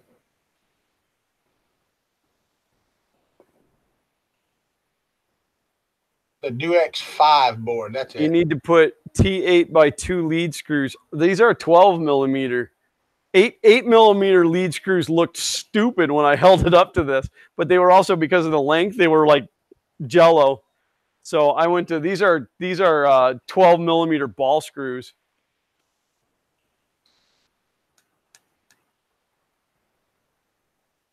That'll be pretty neat, man. 4 ball screws on a printer. Yeah. Well, and these weren't terribly expensive. They were like $35 a piece. So they're supposed to have better holding, though, right? When you get to a position, they hold better. No. Than Z screws or something. No. Well, Chris and I were talking about that. He was talking about using single start because the pitch isn't as steep on a single start screw, which that makes it harder to overrun them. But these, because they're so smooth, like I'll be working on the printer and I'll bump and it'll knock it out. That's why I up the idle current on them. Glenn, if Kuntry ever comes to your house, please let me know. Well, I have to by law. I have to notify all the neighbors. Watch out now. only the ones with moonshine steels. Yeah, I still say do 3-point. It will be easier to level. No, it won't. It will never be level if I only do 3. It would level this side, and that side would still be wonky. You have to understand, this thing is almost 1,500 millimeters long. So it would still, like this side with the double would be solid, and this side you'd still get flex in there. It's got to be 4.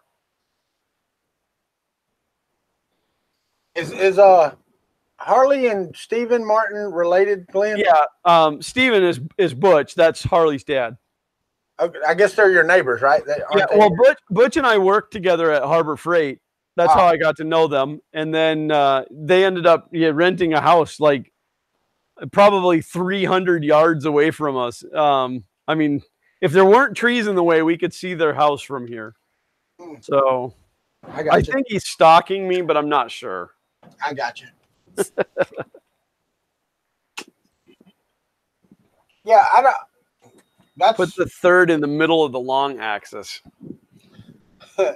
Let me kick that around, Carl. Let me kick that around. Well, that's the way the rail core is. It's on 3 sides. It's not on 2 on one end and 1 on the other.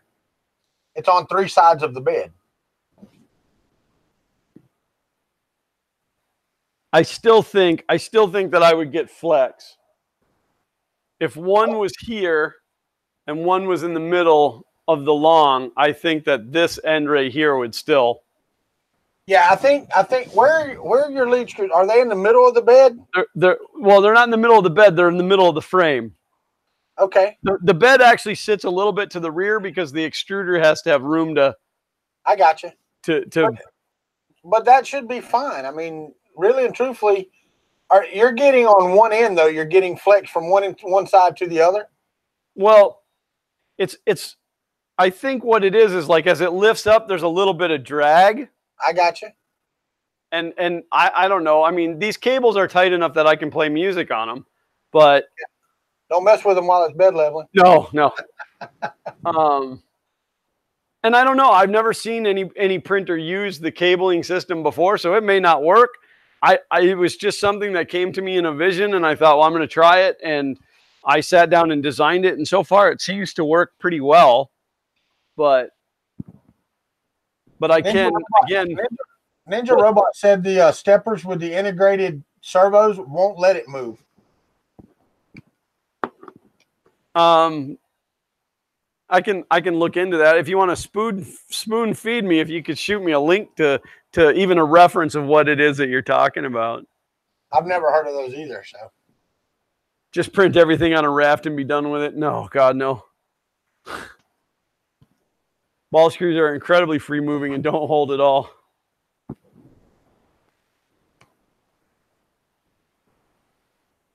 Harley said, can I quiet it down? They can hear me over the stream.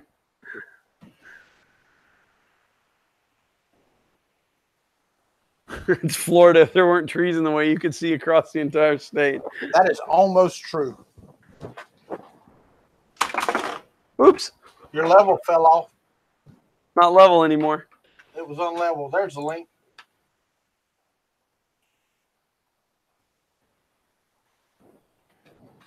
Oh, look that up.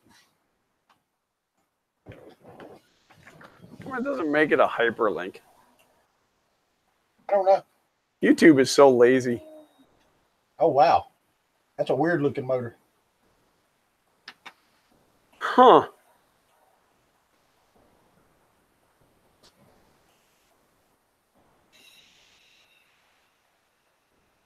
Very interesting. Cool. Thank you for that. That gives me something new to spend all my time looking at. Gives me something else to look at. I don't know I mean, what's happening. the only place that I would need it is on the Z, but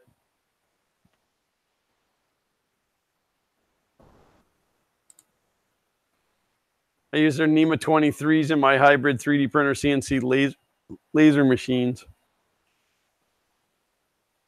Refs are the devil.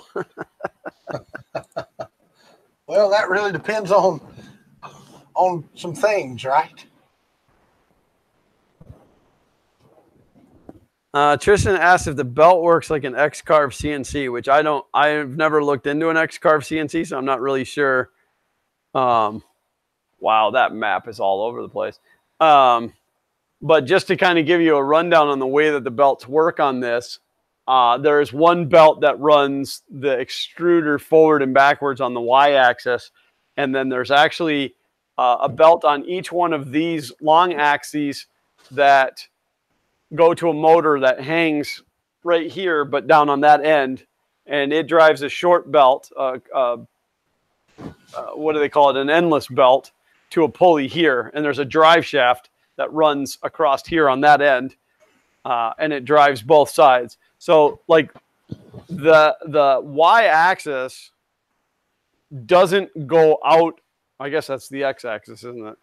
But that carriage doesn't go out of swing this way. It's very, very solid forward and backwards because the belts are pulling at the same time. It's really just the bed level.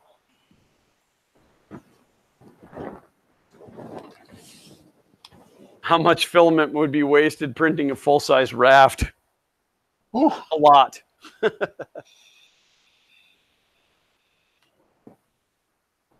Did your part fan just come on? If so, that is why your BL Touch is blinking. I've seen that before. My BL Touch is no longer blinking. I reset my machine with it off of the bed. What's up, Hawk 3D Proto? I saw where your video just came out, man. Joe Paddock, how are you? Wait for that to cool down, and we'll start another sheet of them. I've still got a box left from Earth, man. I have about a third of a gallon Ziploc bag, which those I will give away at Gainesville Maker Faire. So when I show up to Murph, I will only have the new one. Yeah, Robbie Mack and David Olson and a couple of folks printed Maker coins for me at Earth. So I've got probably, I don't know, 300 or 400 Maker coins already for Murph. Okay, so my variation, my maximum deviation is like negative -0.5 millimeter to positive 0.8 millimeter. So it's pretty significant. Well, but you're talking about over a 4-foot span. Right. It's what, 1.4 millimeters? Well, no, it's less. It's oh yeah. 1.3 millimeter deviation? 1.3, yeah. Over a 4-foot span. That's not really that bad.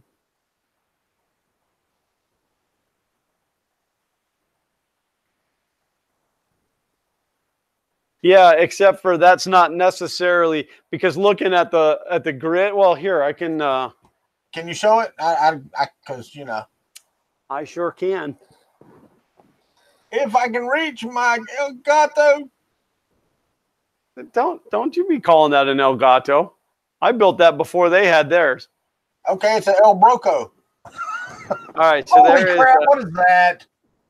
But that is though, Glenn. That's from one end to the other.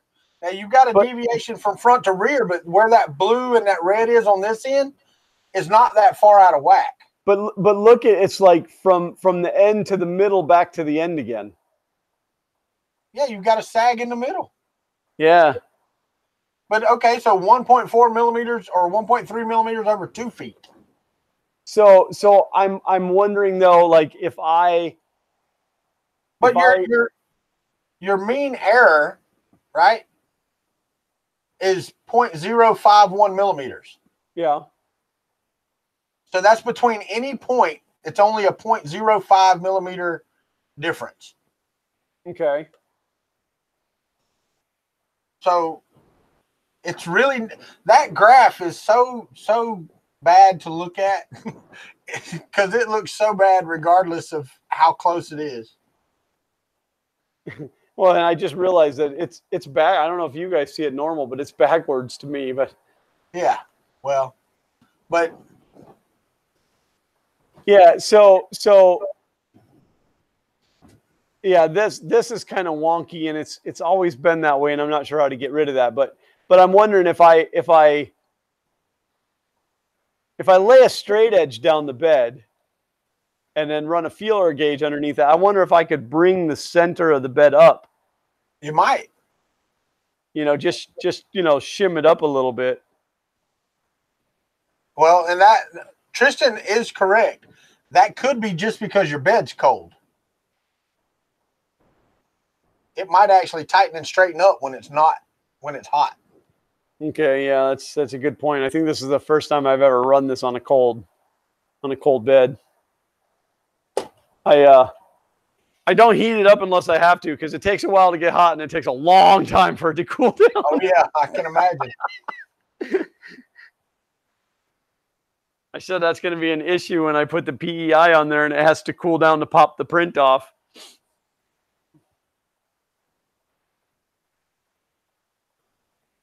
Always level with a hot bed. Printing 101. Yeah. Well, Glenn just started this yesterday, so.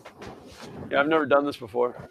I really just wanted, because of the leveling, I just wanted to see what it was going to do. But Lester asked, what size nozzle am I planning to use? And what layer height are you planning on printing at? And it depends on what I'm printing, but I am going to have a 0.8 nozzle on there. I am going to print, I think I decided at 0.6 millimeter for the Big Benchy, which I have to start very soon if I'm going to have it done for Maker Faire. Otherwise, I have to wait until after Maker Faire. What size? So I can have it ready for Murph. What size Benchy? It's 989.53%. It's 475 millimeters tall. Oh, so you're doing a baby. I got you. It fits every direction. Otherwise, height is my limitation. So. Yeah, but that's easy to fix, man. Just get some longer corners and you can go as high as you want to. Well, I could go another.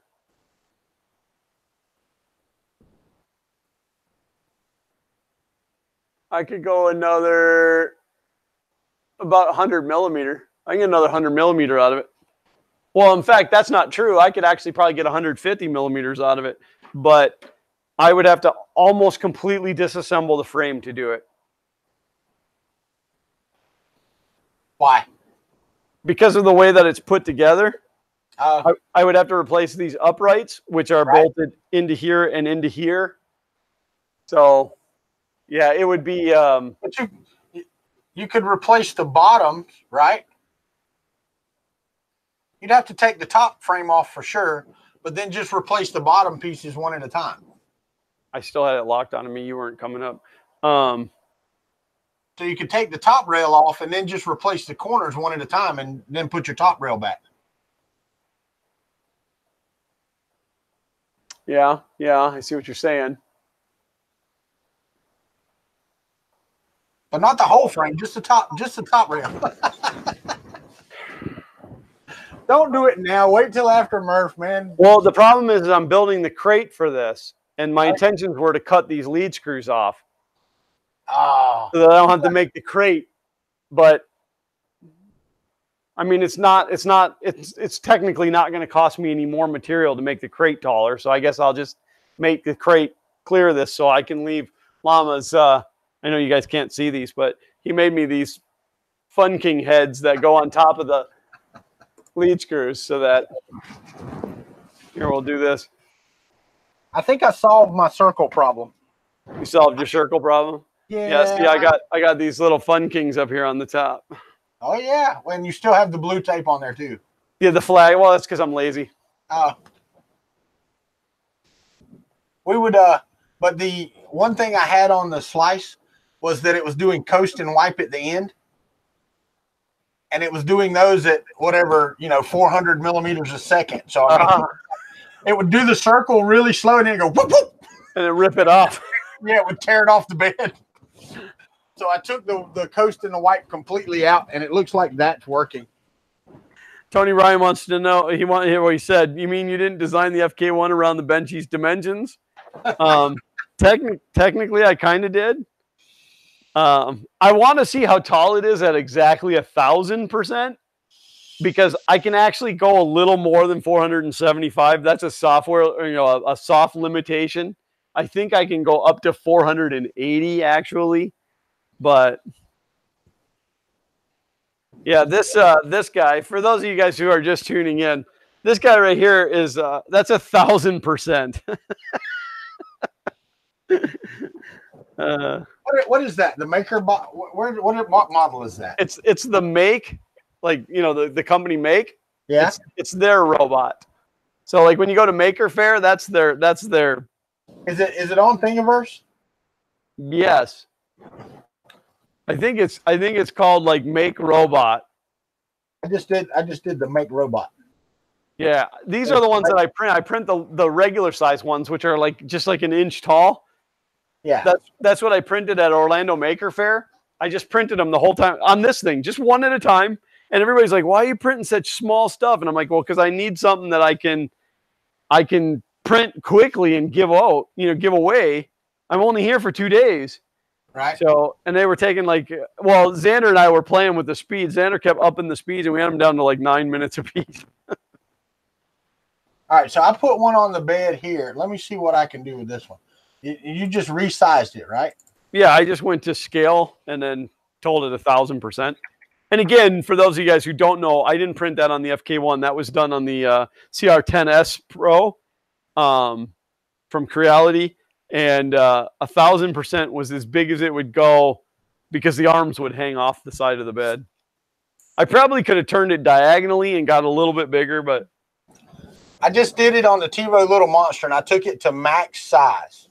The maximum size it can print on the TiVo Little Monster is 1,152%. Nice. That's as big as I can print that Maker bot. Robot. Yeah, it took me 30 hours. Yeah. And I'm gonna snip this filament because I'm lazy. This is a roll of CC3 PLA, and it used all but that much filament. Wow. Now I probably used a little bit out of this in the beginning, so I'm guessing, and I could weigh it, but I'm guessing about 800 grams. Wow.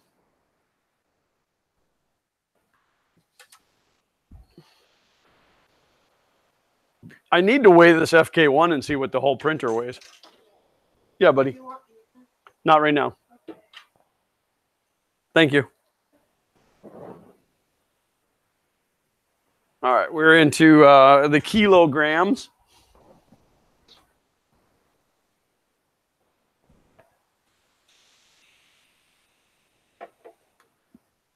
Oh, half a kilogram. So I guess I used more off of that roll than I knew, but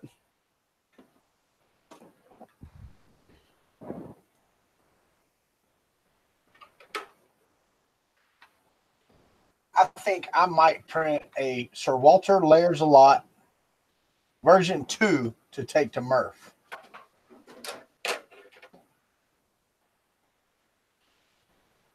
Scale to maximum size.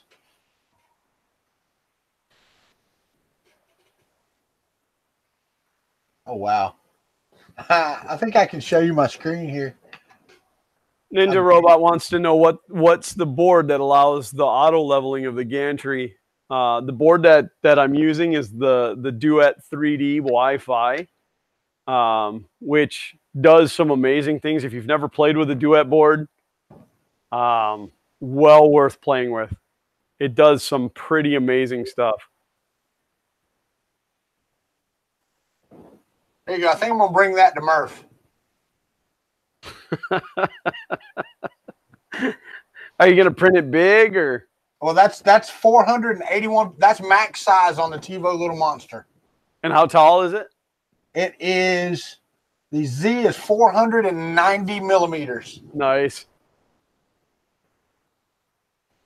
So Naked Carl should like that. That's his design. So well, it's his remix. Be fair. It was designed by Carmelo and it was remixed by Carl. Oh, did we lose you, Walter? Just a minute. You're breaking up on us. Yeah, because it's taking all the processing power to slice. Oh. You need a second computer. Yeah, I know, but I don't have one now. Justin, I did not buy the Creality CR10S Pro. It was actually sent to me by Creality themselves. They sent me a CR10S Pro and a CR20 Pro at the same time, which was awesome. In fairness, I haven't done a lot with the CR20 yet, but I am super impressed by the 10S Pro. It is, I printed a 100 millimeter calibration test, and it came in, and I don't remember which way. I've got it written down because eventually there'll be a video about it, but it came in one way at like 100.16, I think it was, and the other way at like 100.08. So right out of the box. So it was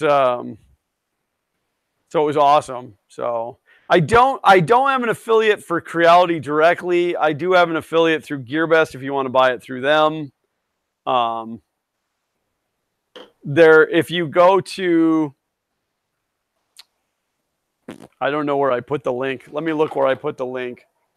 I think it was in one of the other, oh, it was probably in the unboxing video now that I say that.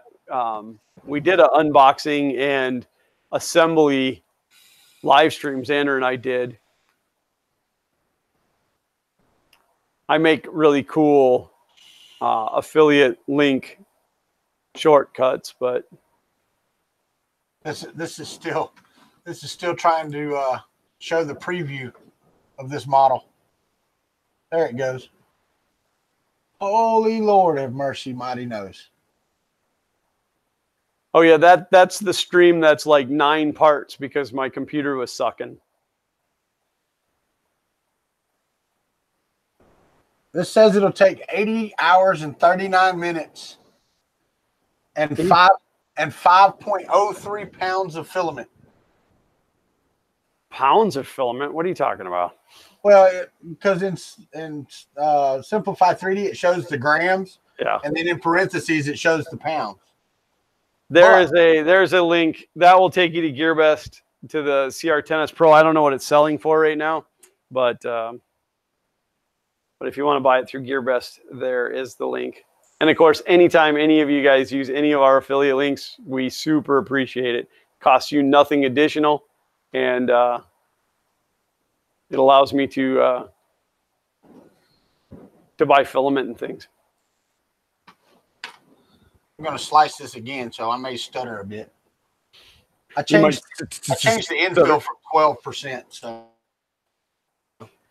So I started playing with the gyroid infill, which is what I did these makeys in, and it's really cool to watch it, but it shakes the crap out of the table.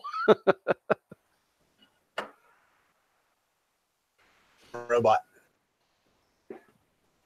Yeah, you're breaking up. You don't say. Dip it. It's writing toolpaths now, so.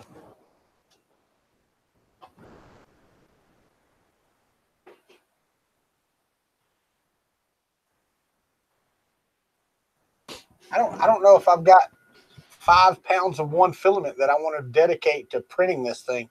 You should find a filament sponsor. I should, you know. I think I have one in mind. I may give them a call, but they are sponsoring another project that I'm working on. It's super secret right now, but I am working on another project that's really secret. I love super secret projects. Those are my favorite. Yeah, it's not going to be secret for long, but I did talk to a person and another person about this project. So, a person and another person? Yeah, So it's a 3-person secret? That's awesome. it is. It's going to rock the world, isn't it? Matt says this will work with 0% infill. Ooh, that's tempting. Dude, you could model a slot in the back of it and use it like a piggy bank. Yes, and put a hole in the bottom of it? Oh, I wouldn't even bother putting the hole in it. At the point you want the money out of it, you just break it. Yeah, come on, man. You're talking about what would be even with it being an outline, it would be 45-hour print, and you're gonna break it open. It's a good savings plan. Yeah, that took it down to 3.63 pounds of filament. Let's try it with 0.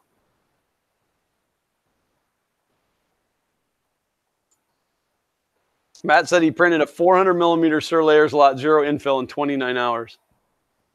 How many perimeter layers, Matt? 3 of them in 1 roll of filament. Carl said hole saw to the bottom when you're ready to open it. Yeah, that'll work. Oh, 1 roll each. Walter the Pinata. All right, so I've got it on 3 layers, outer layers, and 0 infill. Here comes another slice, so I'll stutter again. That was perfect timing. You were like, I'll stutter again, and you just froze. New models. And Glenn froze. I guess I should talk, so it's just not on a black screen. What? What? What? I said, I guess I should talk, so it's not just on a black screen. Right? Yeah. Oh, wow. You just did a matrix move on my camera. I did? Yeah, you like walk behind the printer, and then you walk behind the printer again. Awesome. So, like, in the matrix. Like, was it the same cat, or?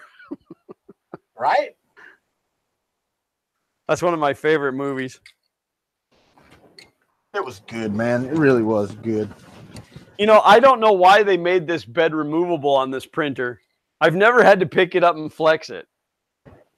Oh, I hear you.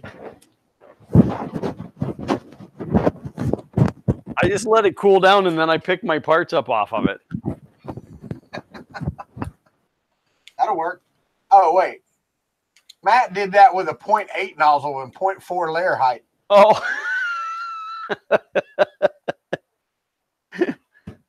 Yeah, I'm doing a 0.4 at a 0.2 layer height.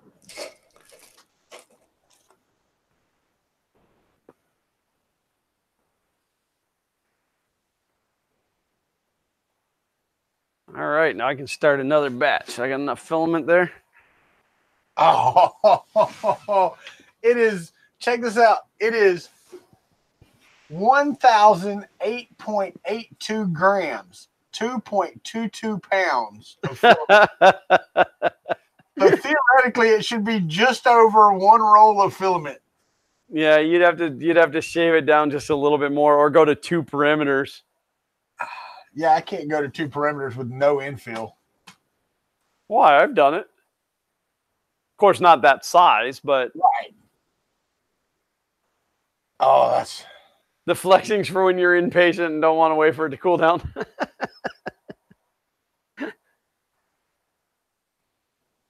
Thing is, I could probably drop it to 480 millimeters tall, and that would probably work.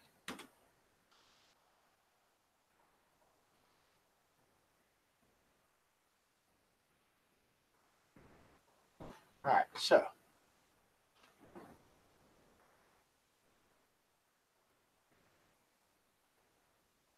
all right, I got to slice it again. How tall was yours, Matt? He said 400 millimeter. Oh, okay. So if I do 480, it'll be taller. If you do 401. Right, there you go. 401. All right, slicing again. I'm going to, he said officially 395. So I'm going to do mine at 480 and slice it right now. I'll be back. Yeah, you're only going 480 because I can only go 475, but Where you're wrong, I can lay that bad boy down. I'll print that thing at 1,200 millimeters tall.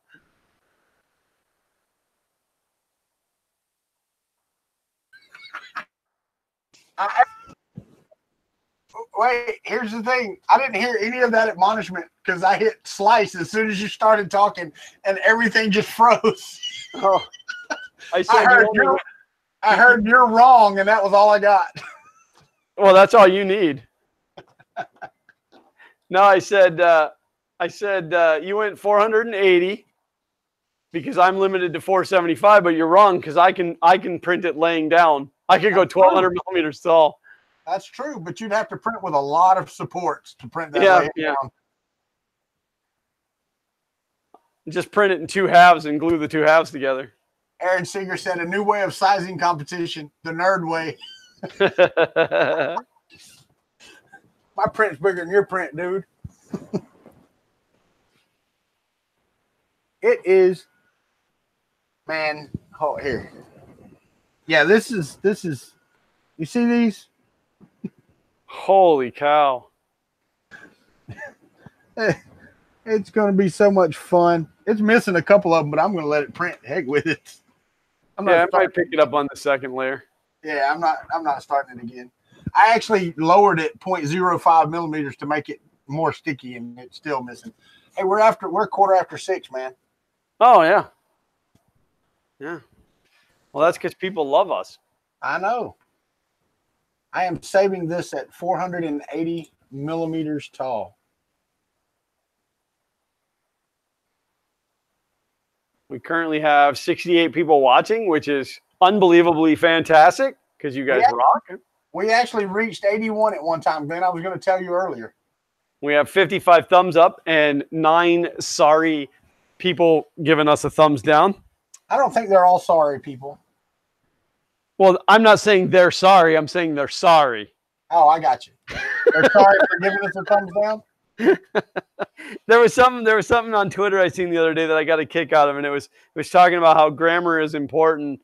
It used the S word. I'll say crap instead, but it said the difference between know your crap, Y-O-U-R, and know your crap, Y-O-U''RE. Right. Later, play death. Later, Radio Man. Yep. Thank you guys. Thank you all for being here. Walter, you want to go ahead and do your outro? Oh, do I have one of those? I don't know. Yeah, I'm Walter, Kuntry 3D. If you're not subscribed, you know how to do that. Come over to the channel, subscribe, ring the bell. You can find us on Instagram, Facebook, YouTube, and Twitter at Kuntry 3D. We tinker, we print, and we build stuff using 3D printers, including other 3D printers. Unlike Glenn, who builds his printers out of aluminum instead of printing them like a real man. I saved some money that way. Yes. You switched to Geico? All right, everybody. I am Glenn from Fun King 3D, and this is the part where I usually say I'm Glenn, and this is Xander, but he's around the corner still playing video games. So I guess today I'm Glenn, and this is the FK1, and together we are Fun King 3D, and we are getting ready for Gainesville Mini Maker Fair coming up on the 23rd of this month. Which is exciting. It's a little rough being it's only a month off of Murph because the prep for Maker Fair is also the prep for Murph, and then it's going to just roll one right into the other. And if you guys are going to Murph, I say this every time that I'm going to an event. If you see me, please come and say hello to me. If I ever feel standoffish to you, it is not that I don't want to talk to you or that I'm too busy for you or whatever. I am introverted and socially awkward. So please approach me, say hello, introduce, who you are, tell me who you are. I'm bad with names. I probably won't necessarily remember. That's why I put that out there in the beginning. But definitely looking forward to seeing people that I've seen before and meeting some people that I haven't seen before. So we thank you guys for tuning into Fun in the Country Basement. It runs every Sunday at 4 p.m. If you are ever wondering where the stream is going to be, if you just tune into or visit funcountrybasement.com. The link is always there by Sunday afternoon at least. That will take you right to the stream. And I don't know, did I cover everything there, Walter? I think you got pretty much everything, man. If you're in Florida and you want to come to the Gainesville Mini Maker Fair, it is February 23rd, which is a Saturday, and it runs noon to 6. And if you just Google Gainesville Maker Fair, it will come up. Their webpage will come up. Would love to see you guys there if you are Floridians and it's not too far to drive or you got something going on with your kids. Just picking on Walter. So, but other than that, you know, we love you guys. Again, there'd be no reason for us to do this if it wasn't for people like you. We love the chat. We love the fact that you guys are so interactive. If you come and you watch these streams and you don't talk, you know, if you don't chat with us, it's okay. We don't mind, but we would love to have you chime in once in a while, at least to say hey so that we know you're there and that we can get to know your name. I've gotten bad about I always made it a goal to learn at least one person's real name each stream, and I haven't been doing that lately, and I promise I will pick that back up. For those of you who use your actual name as your handle on YouTube, I appreciate it because I really am bad with names. So, all right, that's all I got. I can't top that, man. You can't top that. No. I just killed it right out of the park. You didn't even come back. You didn't even come back right. You did Rob Bass earlier. You should have did MC Hammer then and said you can't touch this. Can't touch this. Yeah, except for mine isn't. I'm not internationally known. Mine is. I am internationally known, but I'm not known to rock the microphone. So. People got it right, man. Whenever you see Glenn, just walk up and go, "Hi, my name is what? My name is ooh. My name is Glenn Shelton." Oh, that's so funny. So, all right, guys, thank you so much. Until next week at 4 p.m. or if you pick up one of our things in between. I know Walter streams like all the time, like so much so that nobody else. That's what I do need to say. I will not be on tomorrow night. Tomorrow night is one of my kids' things. Sorry, guys. Won't be here tomorrow evening. Woo! Somebody else can stream for once. So, right? Just kidding. Thank you, guys. We love each and every one of you, and we will definitely see you next week if we don't see you before. Good night, and as always, sprint on.